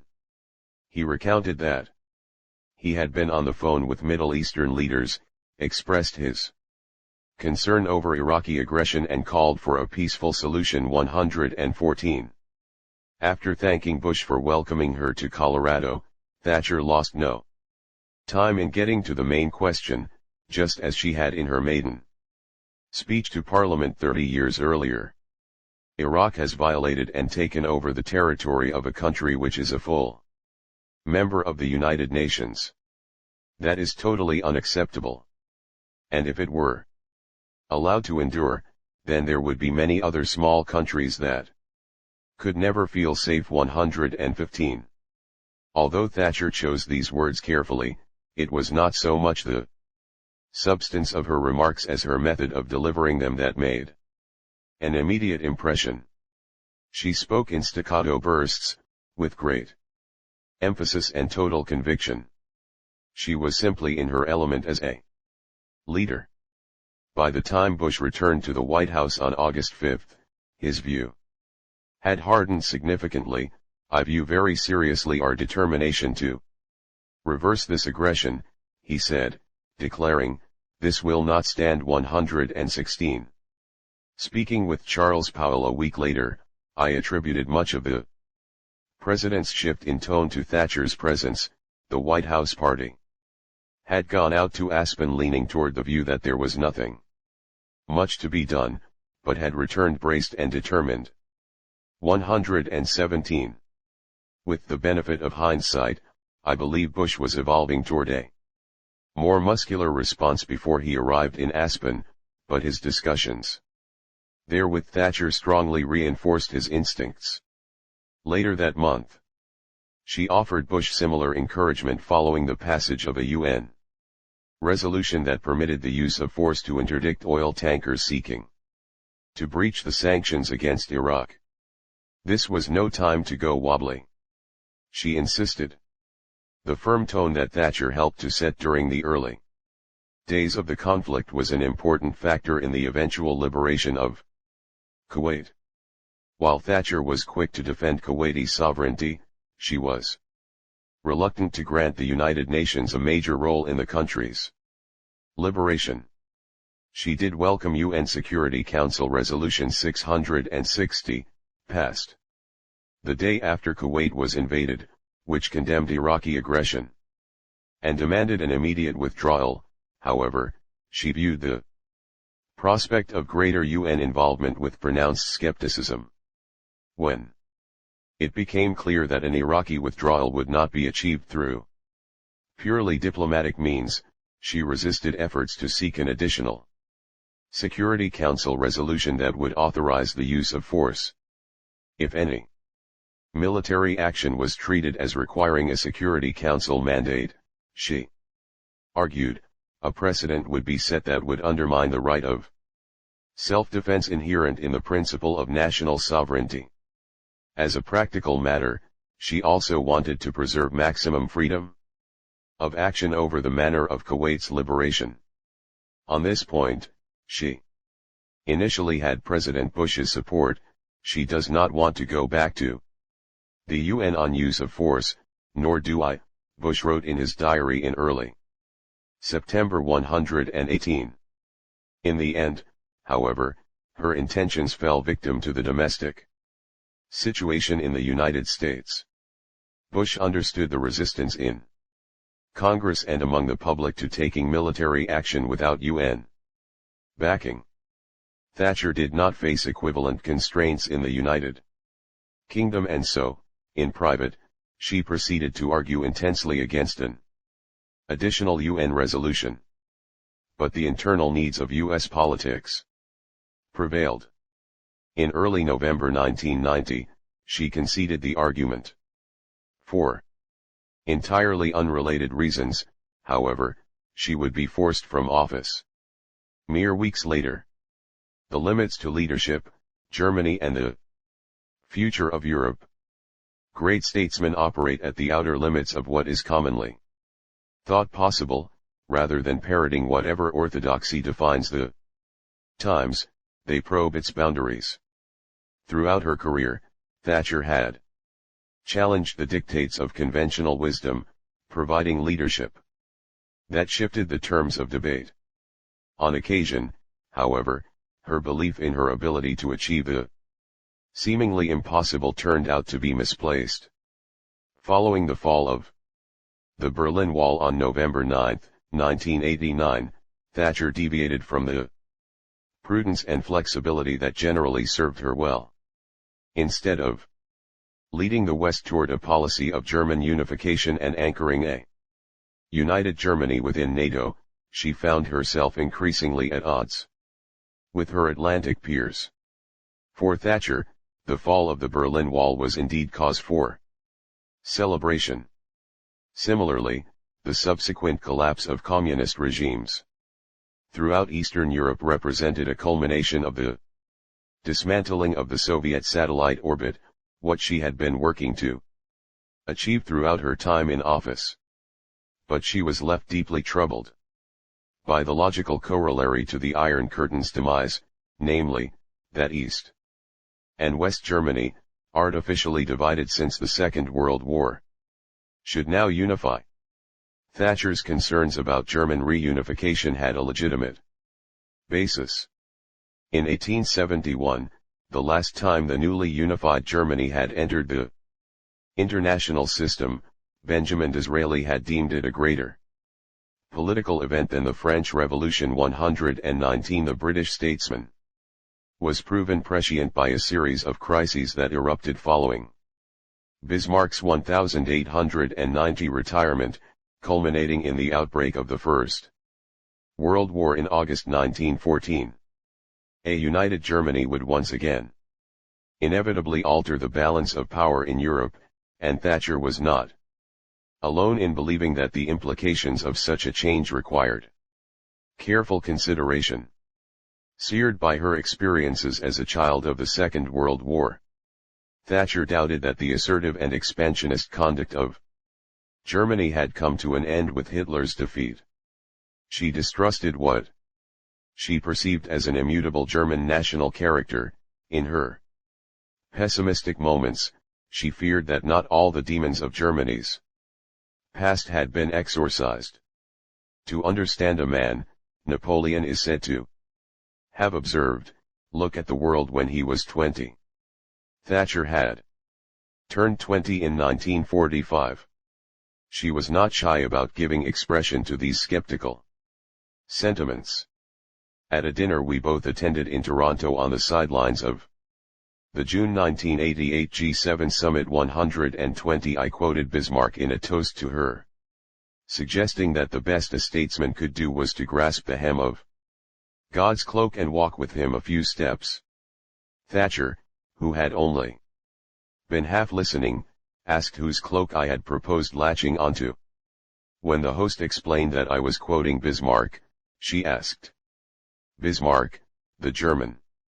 To the host's response in the affirmative, she replied, "Time to go home." As momentum built for prompt unification, Thatcher remained resolutely opposed. While other leaders hesitated to air their doubts, she assumed a contrarian posture.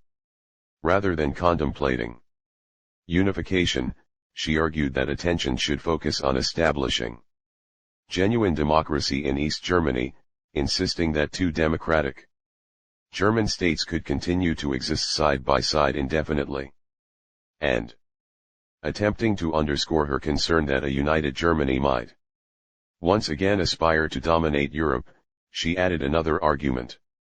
German unification could derail Mikhail Gorbachev's historic experiment in reform, emboldening hardline factions in Moscow, which might oust him from office. These arguments found little favor even among Thatcher's allies. The Bush administration considered reunification the natural outgrowth of Western victory in the Cold War. Just days before the Berlin Wall fell, Bush left no doubt as to his position.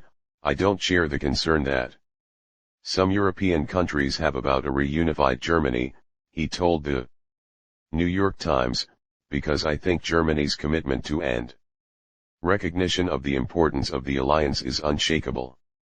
121.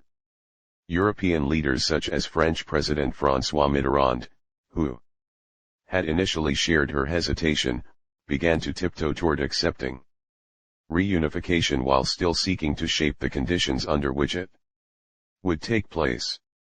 When I met with Thatcher in London on January 10, I urged just such a course. She proved unpersuadable. The record of our meeting illustrates her fixed position. The Prime Minister said that one should not regard anything in international relations as inevitable. Her starting point was to establish what would serve British interests and then try to make it happen. 122. These were laudable sentiments, but in January 1990 they were no substitute for a policy firmly tethered to the emerging reality in Europe. Her leadership, which was so often marked by creative agility and a firm grasp of realities, now displayed elements of rigidity. Without the pragmatic impulse that had served her so well in earlier crises, Thatcher was left with a policy that amounted to little more than ineffectual opposition. Her proposal to leave behind some Soviet forces to stabilize East Germany after reunification was a non-starter. 123. The Germans, with US backing and French acquiescence, moved ahead. Thatcher was left sidelined and diminished. German unification was further enmeshed in the broader project of European integration. The prevailing view on the continent was that a united Germany would be best managed by binding it closely to the European community. Chancellor Helmut Kohl espoused this view and was prepared to bring German sacrifices to the enterprise. His foreign minister, Hans-Dietrich Genscher, echoed the novelist Thomas Mann's appeal to create not a German Europe but a European Germany. 124. Thatcher fundamentally disagreed with this strategy. Germany's large population and economic potential would guarantee it a substantial if not dominant weight in any integrated European structure. She understood that de facto German power could not be neutered by legalistic or institutional means. Yet she felt strongly that folding Germany into Europe would entrench German power rather than contain it. In the end, she was proven partly right, as Germany's economic progress has allowed it greater influence within the EU than any other member state. But on the fundamental question of German character and politics, she was wrong. Germany was transformed by Adenauer and his legacy and has remained an integral member of the Western Alliance since unification in October 1990. Europe, the endless difficulty.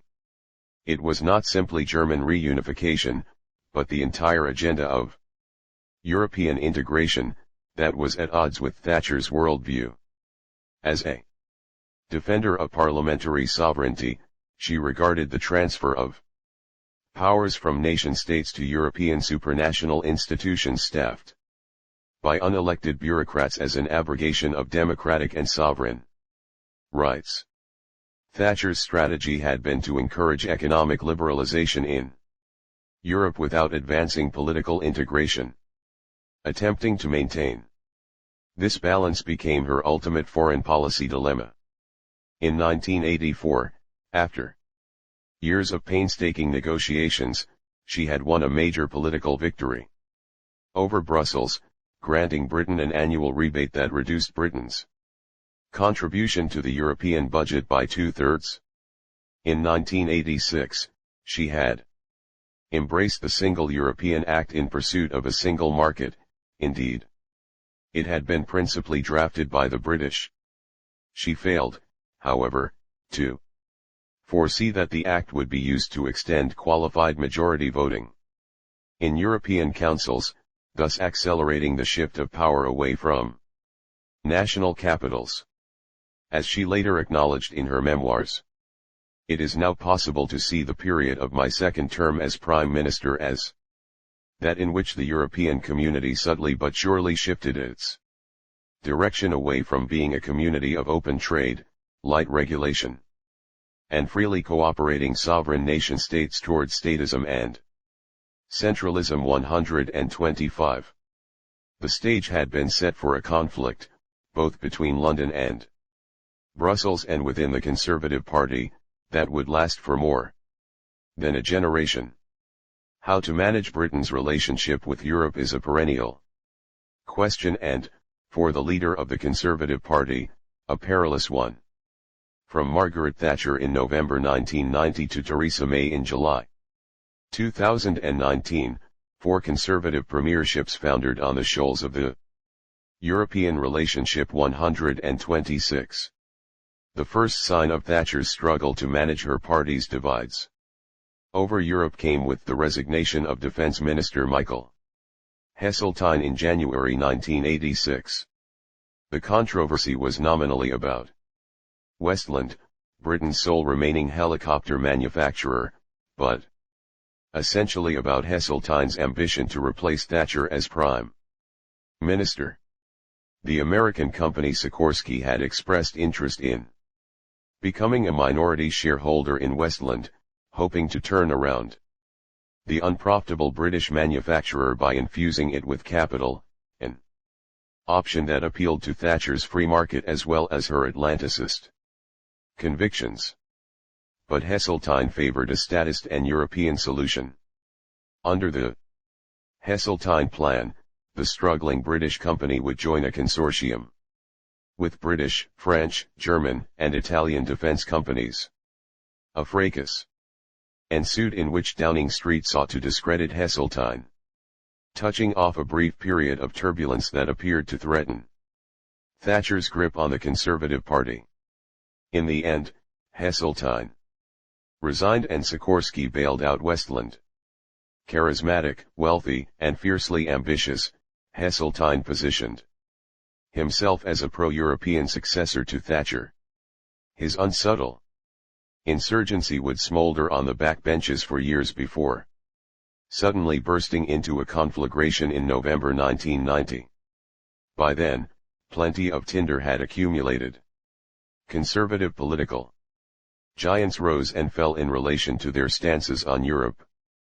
The United Kingdom had joined the European Economic Community, EEC, under Heath in 1973.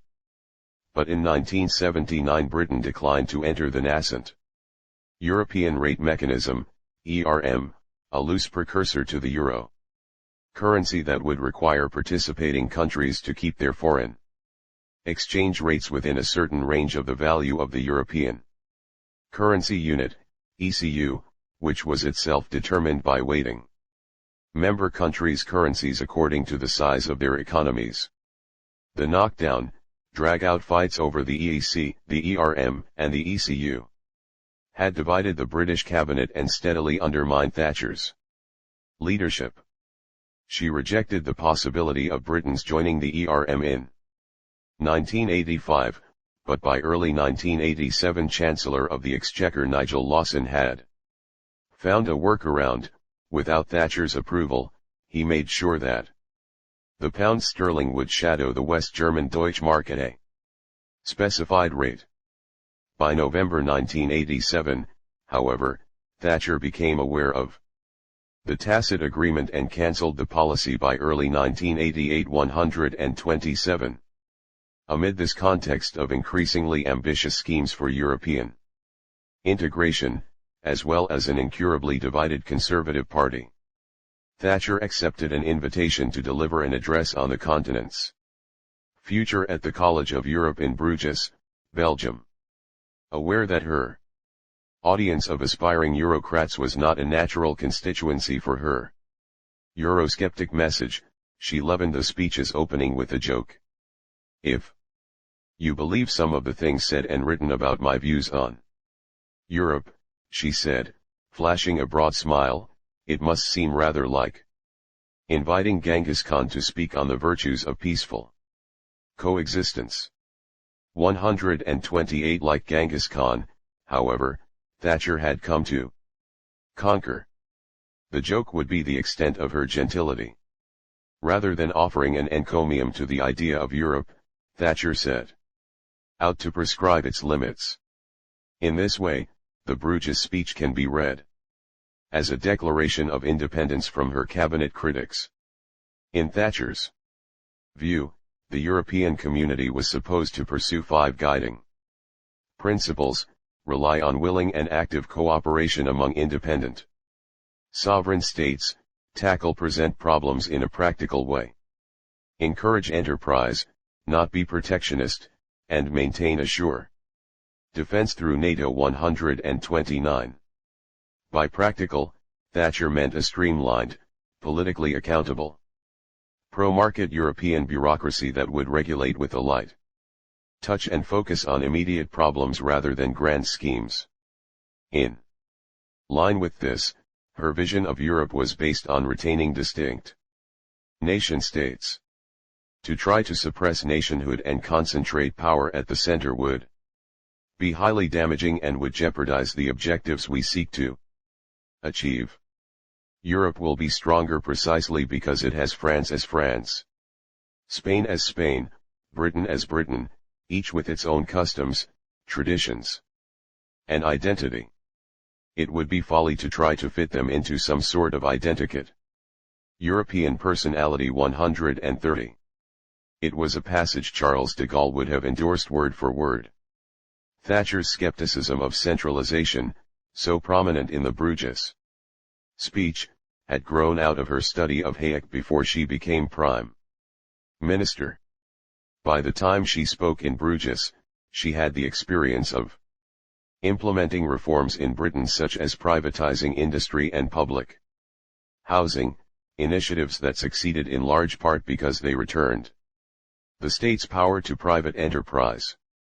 In her view, the European project's promoters were ignoring the major economic lessons of the age. She took direct aim at them in her speech, observing, "Indeed, it is ironic that just when those countries such as the Soviet Union, which have tried to run everything from the center, are learning that success depends on dispersing power and decisions away from the center, there are some in the community who seem to want to move in the opposite direction. We have not successfully rolled back the frontiers of the state in Britain, only to see them reimposed at a European level, with a European superstate exercising a new dominance from Brussels." 131. This statement was crafted to shock, and it achieved its desired effect. It represented a direct rebuff to a speech given 3 months prior by European Commission President Jacques Delors, in which the French socialist had suggested that, within 10 years, national legislatures would delegate as much as 80% of their economic decision making to the European Parliament. 132. Thatcher could hardly have been more incensed. The Bruges speech also offered a sage yet less frequently recalled meditation on the meaning of European civilization and Britain's place in it. It touched on 2 of her great convictions, her sympathy for those struggling for freedom in Eastern Europe and her deep admiration for the United States. The European community was one manifestation of European identity, she observed, but not the only one. Moving from detached analysis to passionate exhortation, she continued, "We must never forget that east of the Iron Curtain, people who once enjoyed a full share of European culture, freedom, and identity have been cut off from their roots. We shall always look on Warsaw, Prague, and Budapest as great European cities. Nor should we forget that European values have helped to make the United States of America into the valiant defender of freedom which she has become." 133. Thatcher's words were prophetic. Warsaw, Prague, Budapest, and East Berlin were soon welcomed back to Europe, and the continent's prosperity, then and now, has depended on the security supplied by the United States, itself a great extension of European civilization. This is why Thatcher's Bruges speech would eventually win a place in the British oratorical canon, not only for its pivotal place in her own biography but for its prescience and clear articulation of the enduring tensions between British identity and European integration. The fall. The immediate effect of the Bruges speech, however, was to drive Thatcher and her cabinet colleagues further apart. This was a matter of no small moment, suggesting a hardening of differences on economic policy no less ominous than similar episodes over foreign and defense policy. As noted earlier, the British system elevates members of the cabinet to the highest echelons of their party, meaning that authority moves in both directions between the Prime Minister and the cabinet. An element of personal goodwill between the two is therefore crucial to the operation of effective government. In June 1989, hours before Thatcher was to speak at a European Community Summit in Madrid, Chancellor of the Exchequer Nigel Lawson and Foreign Secretary Geoffrey Howe paid her a Sunday morning visit at number 10. Here was a spectacle rare in British government, the 2 most powerful ministers in Thatcher's government threatening to resign if the Prime Minister refused to propose a deadline for formally joining the ERM, thus giving up her country's independent monetary policy. Thatcher carefully recorded their demands, and expressed willingness to amend her stance on the subject, but refused to accede to a public deadline. Shortly after returning from Madrid, she demoted Howe to leader of the House of Commons while softening the blow by giving him the nebulous title of Deputy Prime Minister. Thatcher was more merciful to Lawson, allowing him to remain in his post. However, he soon resigned over exchange rate policy, as well as her refusal to dismiss her chief economic advisor Alan Walters, whose public views Lawson claimed were undermining his authority. By October 1990, however, Thatcher had been forced by the newly minted Chancellor of the Exchequer, John Major, to acquiesce in Britain's joining the ERM. In an October 30 speech to the House of Commons, she defended this move while totally and utterly rejecting economic and monetary union, which she saw as the back door to a federal Europe.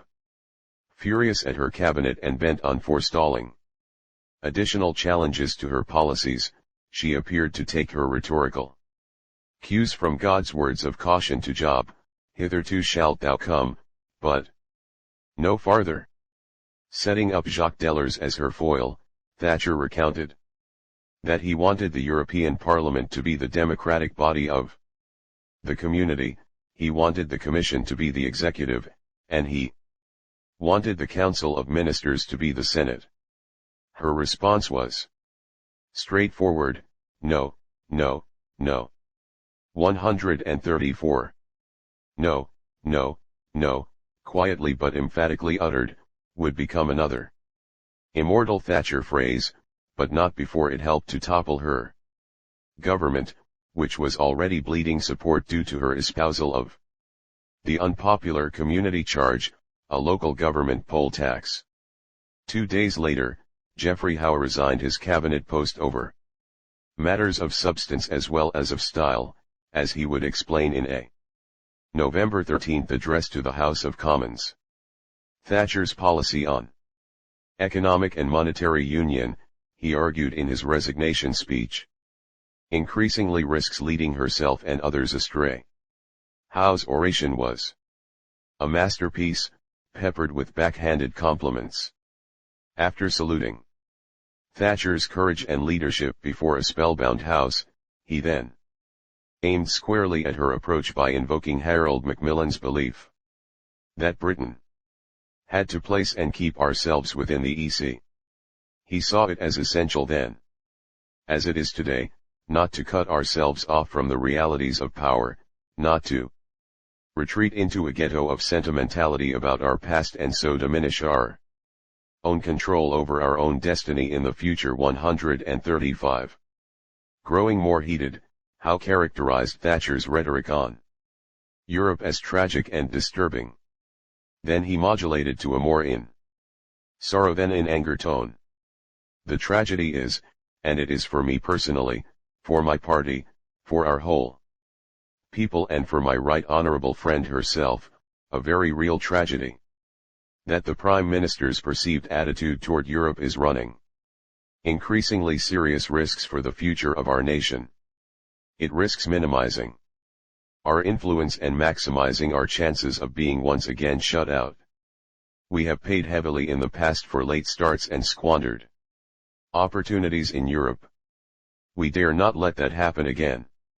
If we detach ourselves completely, as a party or a nation, from the middle ground of Europe, the effects will be incalculable and very hard ever to correct. 136. Howe's conclusion made clear that he saw no constructive future for the nation under Thatcher's leadership. Alluding to a conflict between his loyalty to his friend the Prime Minister and allegiance to what I perceived to be the true interests of the nation, he concluded that it was no longer possible to continue serving in government. Claiming to have wrestled at length with this decision, Howe urged others in the party to consider their own responses and follow his lead in doing what is right for my party and my country. 137 This appeal for others in the Conservative Party to reconsider their loyalty to Thatcher's government implicitly blessed her overthrow. Michael Heseltine declared his leadership challenge the following morning. The timing was highly inconvenient for Thatcher. She was due to visit Northern Ireland on November 16 and then travel to Paris for a 3-day conference, scheduled for November 19 to 21, of the Commission on Security and Cooperation in Europe, CSCE, a period which now would be the final days of the new Conservative Party leadership campaign. Despite the challenge, Thatcher opted to honor her travel commitments. Observing this, to an outsider, surprising leadership contest from afar, I was taken aback by Thatcher's decision. Perhaps overstepping previous bounds, which had always confined my judgments to foreign policy, I called Charles Powell, by now a close friend, and asked why. She seemed to be absenting herself from the field at the height of battle. It was true that the conference represented a post-Cold War moment of great promise. Bush and Gorbachev were set to meet with their European counterparts and chart the future of the continent. But, for Thatcher, surely a more prudent course would be to stay in Britain and argue her case with wavering supporters. My suggestion did not find favor. Thatcher believed her duty lay on the world stage, eschewing the conference to conduct a Conservative Party dispute would, in her mind, have signaled a dangerous lack of confidence. Suffused as it was with character, her decision proved disastrous. Thatcher left the management of her campaign to what may only be described as a posse of half-dedicated inadequates. On the evening of November 20, aides brought her news at the British Embassy in Paris of the vote on the first ballot, not quite as good as we had hoped and not quite good enough. 138 She had won 204 votes to Heseltine's 152. With 16 abstentions. Under arcane Conservative Party rules, however, she had come up short of the supermajority required. Had 2 of Heseltine's supporters backed her instead, she would have won. A second ballot would now be required. Putting on a brave face before the cameras, she told reporters that she would indeed contest this ballot. The adverse events that built over the following 48 hours have an air of Shakespearean tragedy. Stores of goodwill that had accumulated in her cabinet over the years were running low. The same conviction, fighting spirit, and charm that previously had won her allies were now coupled with a stubbornness that cost her friends and supporters. As Heseltine basked in media attention, some of Thatcher's loyalists began to quiver and defect. The cabinet murmured about drafting a Stop Heseltine candidate, either John Major or Foreign Secretary Douglas Hurd. All night and into the next day, Thatcher witnessed fortune's tide receding. She interviewed cabinet members one by one, who all told her that, though of course he personally supported her, regrettably she could not prevail in another vote. By midnight on November 21, having run aground, she decided to resign. At 9 a.m. the following morning, she formally announced the decision to her cabinet. As I said to Powell at the time, her resignation felt worse than a death in the family. 139. To most American observers, Thatcher's fall was mystifying. The magnitude of her achievements on the world stage and the substantial confidence she enjoyed in America made it difficult to understand why her fellow conservatives would oust her. President Bush was crestfallen when he heard the news during a trip to Saudi Arabia, where he was visiting coalition troops who were massing to repel Iraqi forces from Kuwait. General Norman Schwarzkopf spoke for many friends of Britain. When he demanded of his British counterpart, "What sort of a country have you got there?" when they sacked the Prime Minister halfway through a war. 140. Equally remarkable to observers was the public grace Thatcher mustered despite her private grief. In the morning, she had announced her intention to resign. That same afternoon, she was obliged to face down a vote of no confidence in Parliament. Labour had called the vote to take advantage of the disarray in Conservative ranks. What Thatcher delivered that afternoon was, in the words of the Liberal Democrat leader Paddy Ashdown, a bravura performance, mounting a rousing defense of her government's policies, and, by extension, her own leadership.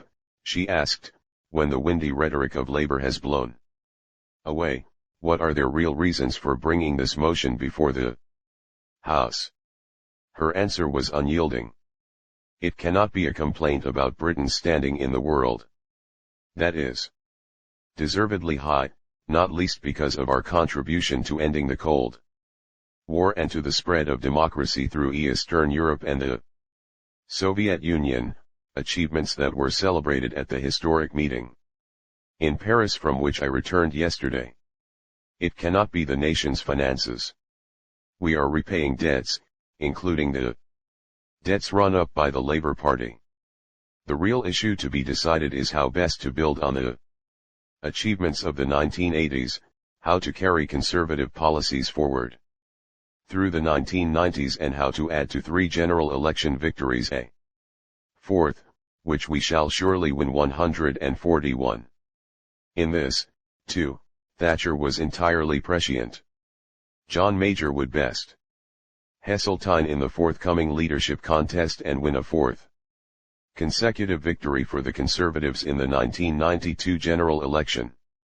The following week, Thatcher faced questions from Parliament for the last time. What strikes one most when revisiting this session is the praise that was offered for her by politicians outside the Conservative Party. For instance, the Northern Irish Unionist politician James Molyneux took the opportunity to reflect somewhat penitently on their earlier brawl over the Anglo-Irish Agreement. Does the Prime Minister recall an important debate in November 1985? When relations between us were a little strained? Does she recall my addressing her thus? Millions of our fellow British citizens throughout this nation feel that the Prime Minister has a lasting contribution to make to the destiny of the nation. Is the Prime Minister now aware that the vast majority of those people wish that contribution to continue? 142. Foregoing the opportunity to score on an adversary, Thatcher graciously replied, "The right honourable gentleman is very generous indeed." The following day, November 28, 1990, Margaret and Dennis Thatcher left 10 Downing Street. Her final statement as Prime Minister was, characteristically, to thank the staff who maintained the residence. Epilogue.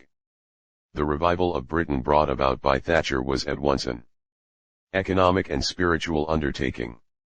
When she became Prime Minister, national decline was not merely a matter of a sputtering economy. Decline was a collective, self-reinforcing, and ultimately debilitating belief. Its hallmarks were high inflation, slow growth, and crippling labor strife. The political center of 1970s Britain simply was not working. Rejecting that exhausted consensus, Thatcher conjured up a positive vision for the future as leader of the opposition. And later, once she became Prime Minister, she proceeded to take her society where it had never been before. This required both courage and character. Courage in departing so dramatically from the received wisdom of the time, and character in staying the course consistently as her tough medicine drew sharp complaint from the patient. Again and again, Thatcher displayed calm nerves and unyielding commitment to her convictions, even when conditions were ambiguous, downside risks loomed large and public support appeared to be waning. Her strategy of tightening the money supply to curb inflation at the beginning of her time in office saw no U-turn. She prosecuted a vigorous response to aggression in the Falklands. And she assured Britain's power supply during the miners' strike, sustaining her policies even when public opinion threatened to turn against them. To be sure, tenacity alone is rarely sufficient for success. To sustain her strategy to renew Britain, Thatcher had to rally supporters within the Conservative Party, particularly for domestic reform, which is inherently more polarizing than mobilization against an external foe. Her rhetoric had an impact on her supporters that recalls Isaiah Berlin's description of Churchill's words rousing the nation during the Second World War. So hypnotic was the force of his words, so strong his faith, that by the sheer intensity of his eloquence he bound his spell upon them until it seemed to them that he was indeed speaking what was in their hearts and minds. Doubtless it was there, but largely dormant until he had awoken it in them 143. Likewise, in Thatcher's time, dismay at Britain's dysfunction was already in the air. Her achievement was to channel it for the cause of domestic reform. Her rhetoric mobilized enough support from her wing of the Conservative Party to sustain her ambitious agenda, realigning the political center for decades. She balanced a strong government presence in society with individual freedom in the economy, not, perhaps, the program that a majority of her contemporary conservatives were advocating, but certainly ideals the party had followed in earlier periods of its history. 144 In the process, she assembled new coalitions of voters who had not traditionally voted Conservative, enabling her to win 3 elections in a row and laying the basis for a 4th victory shortly after her retirement. She had seen the future, and made it work. Not that she was lacking for enemies, even conservatives sometimes accused Thatcher of betraying her party's basic principles. She was, of course, an outsider, both as a woman who had trained as a scientist and as one coming from a middle-class background, her father a grocer. Yet her actions, though assuredly disruptive, spoke of a total commitment to her party. Rather than betraying its principles, she was working steadfastly to restore them. Thatcher's ideals echoed those of the greatest conservative leaders since Disraeli: preservation of the United Kingdom, international engagement on the basis of democratic principles and domestic governance founded on individual self-sufficiency, supplemented by acknowledgement of Britain's post-war consensus on the need for a stable health service and welfare state.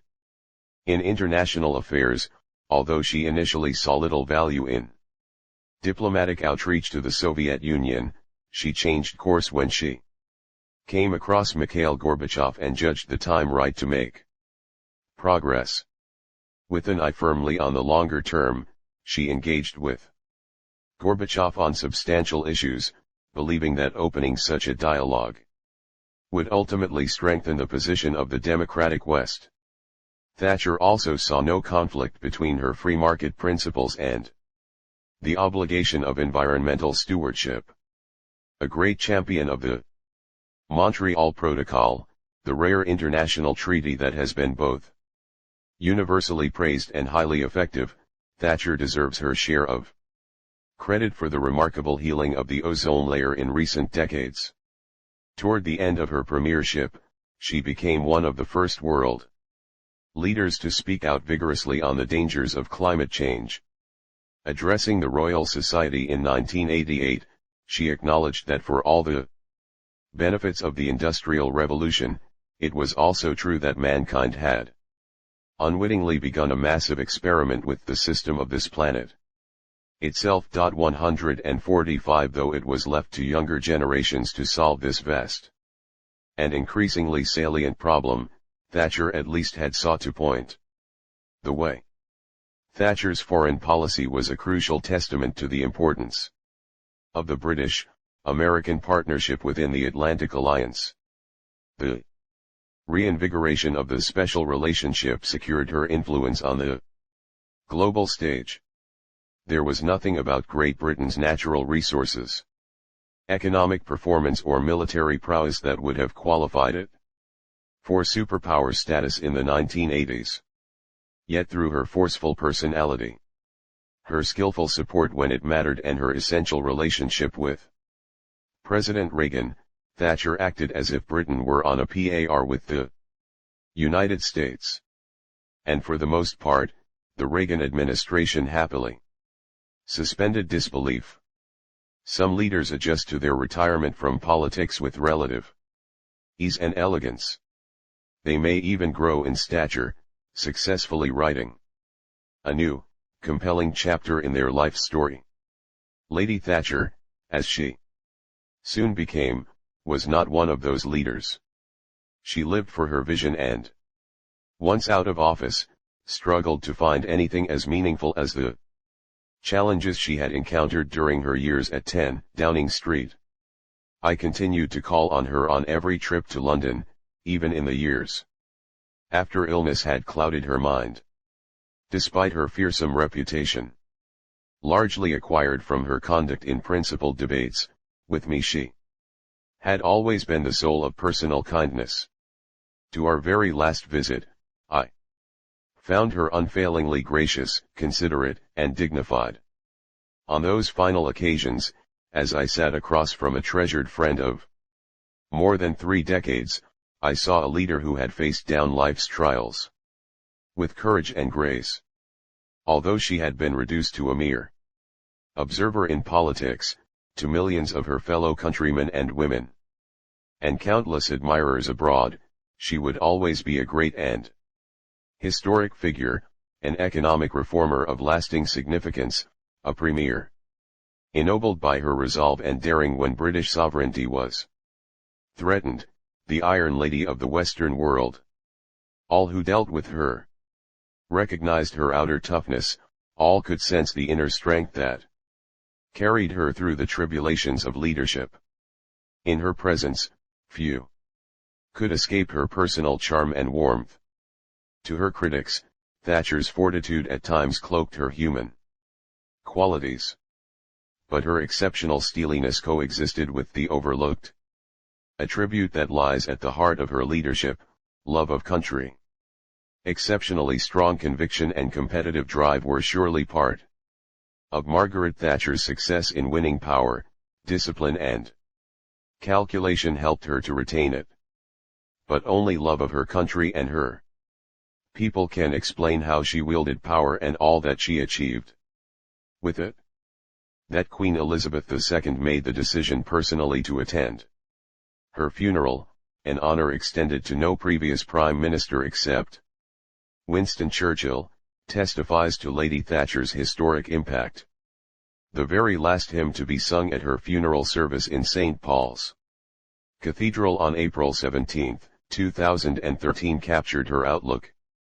I vow to thee, my country, all earthly things above, entire and whole and perfect, the service of my love.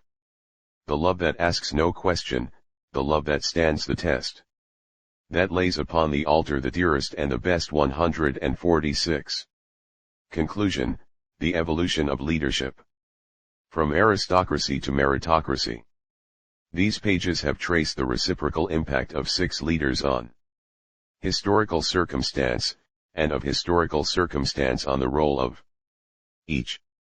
Konrad Adenauer, Charles de Gaulle, Richard Nixon, Anwar Sadat, Lee Kuan Yew and Margaret Thatcher, each transformed his or her society, and all contributed to the emergence of a new world order.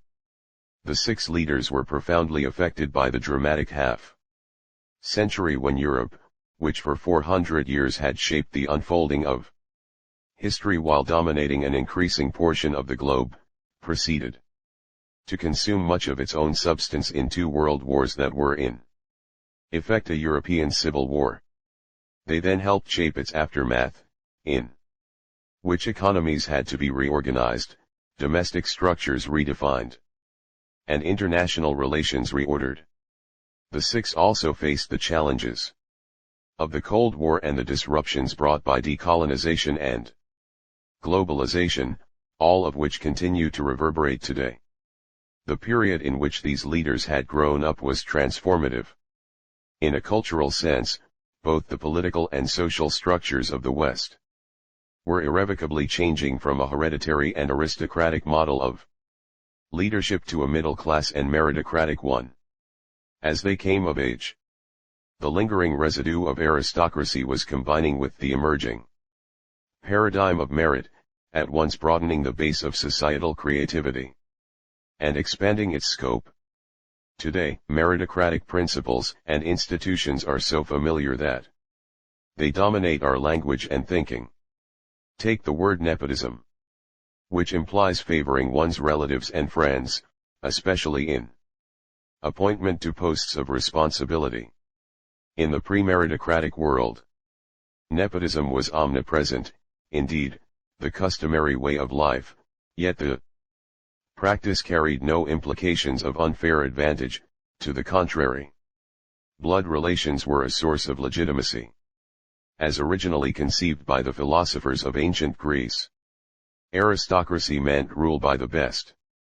Such rule, emphatically not hereditary, was morally justified by taking an aspect of human life assumed to be given, the natural inequality of endowments, and harnessing it for the public good.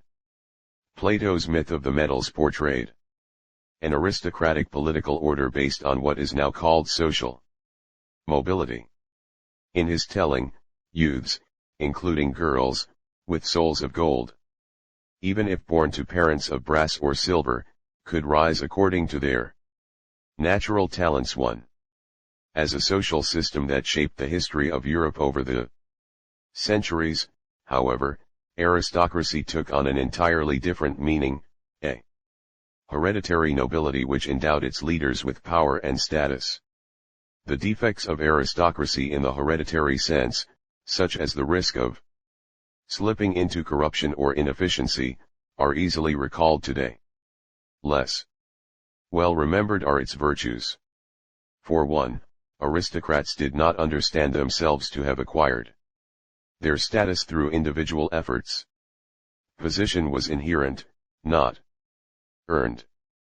As such, although there existed wastrels and incompetence, the creative aspect of aristocracy was bound up with the ethic of noblesse oblige, as in the phrase "to whom much is given much is expected." Since aristocrats did not achieve their station, the best of them felt an obligation to engage in public service or social improvement. In the realm of international relations, leaders from different nations belonged to this social class and shared a sensibility transcending national boundaries. Hence, they generally agreed on what constituted a legitimate international order. This did not prevent conflicts, but it did help limit the severity of them and facilitate their resolution. The concepts of sovereignty, equilibrium, the legal equality of states and the balance of power, which were the hallmarks of the Westphalian system, developed in a world of aristocratic practices. The banes of aristocratic foreign policy were overconfidence in intuition and a self-regard that invited stagnation. Still, in negotiations, where position was felt to be a birthright, mutual respect among competitors and even adversaries was expected, though not always guaranteed, and flexibility was uninhibited by a prior commitment to perpetual success, however short-term the issue. Policies could be judged in terms of a shared conception of the future rather than of a compulsion to avoid even temporary setbacks. As a result, an aristocracy at its best could maintain a sense of excellence that was antithetical to the demagogic temptations, sometimes afflicting popular democracy, to the extent that an aristocracy lived up to its values of restraint and disinterested public service. Its leaders would tend to reject the arbitrariness of personal rule, governing through status and moral suasion instead. Over the 19th and early 20th centuries, the assumptions underpinning hereditary aristocracy were steadily stripped away by the waning of religious belief, the unleashing by the French Revolution of movements toward greater political equality and shifts in wealth and status from the burgeoning market economy. Then, suddenly and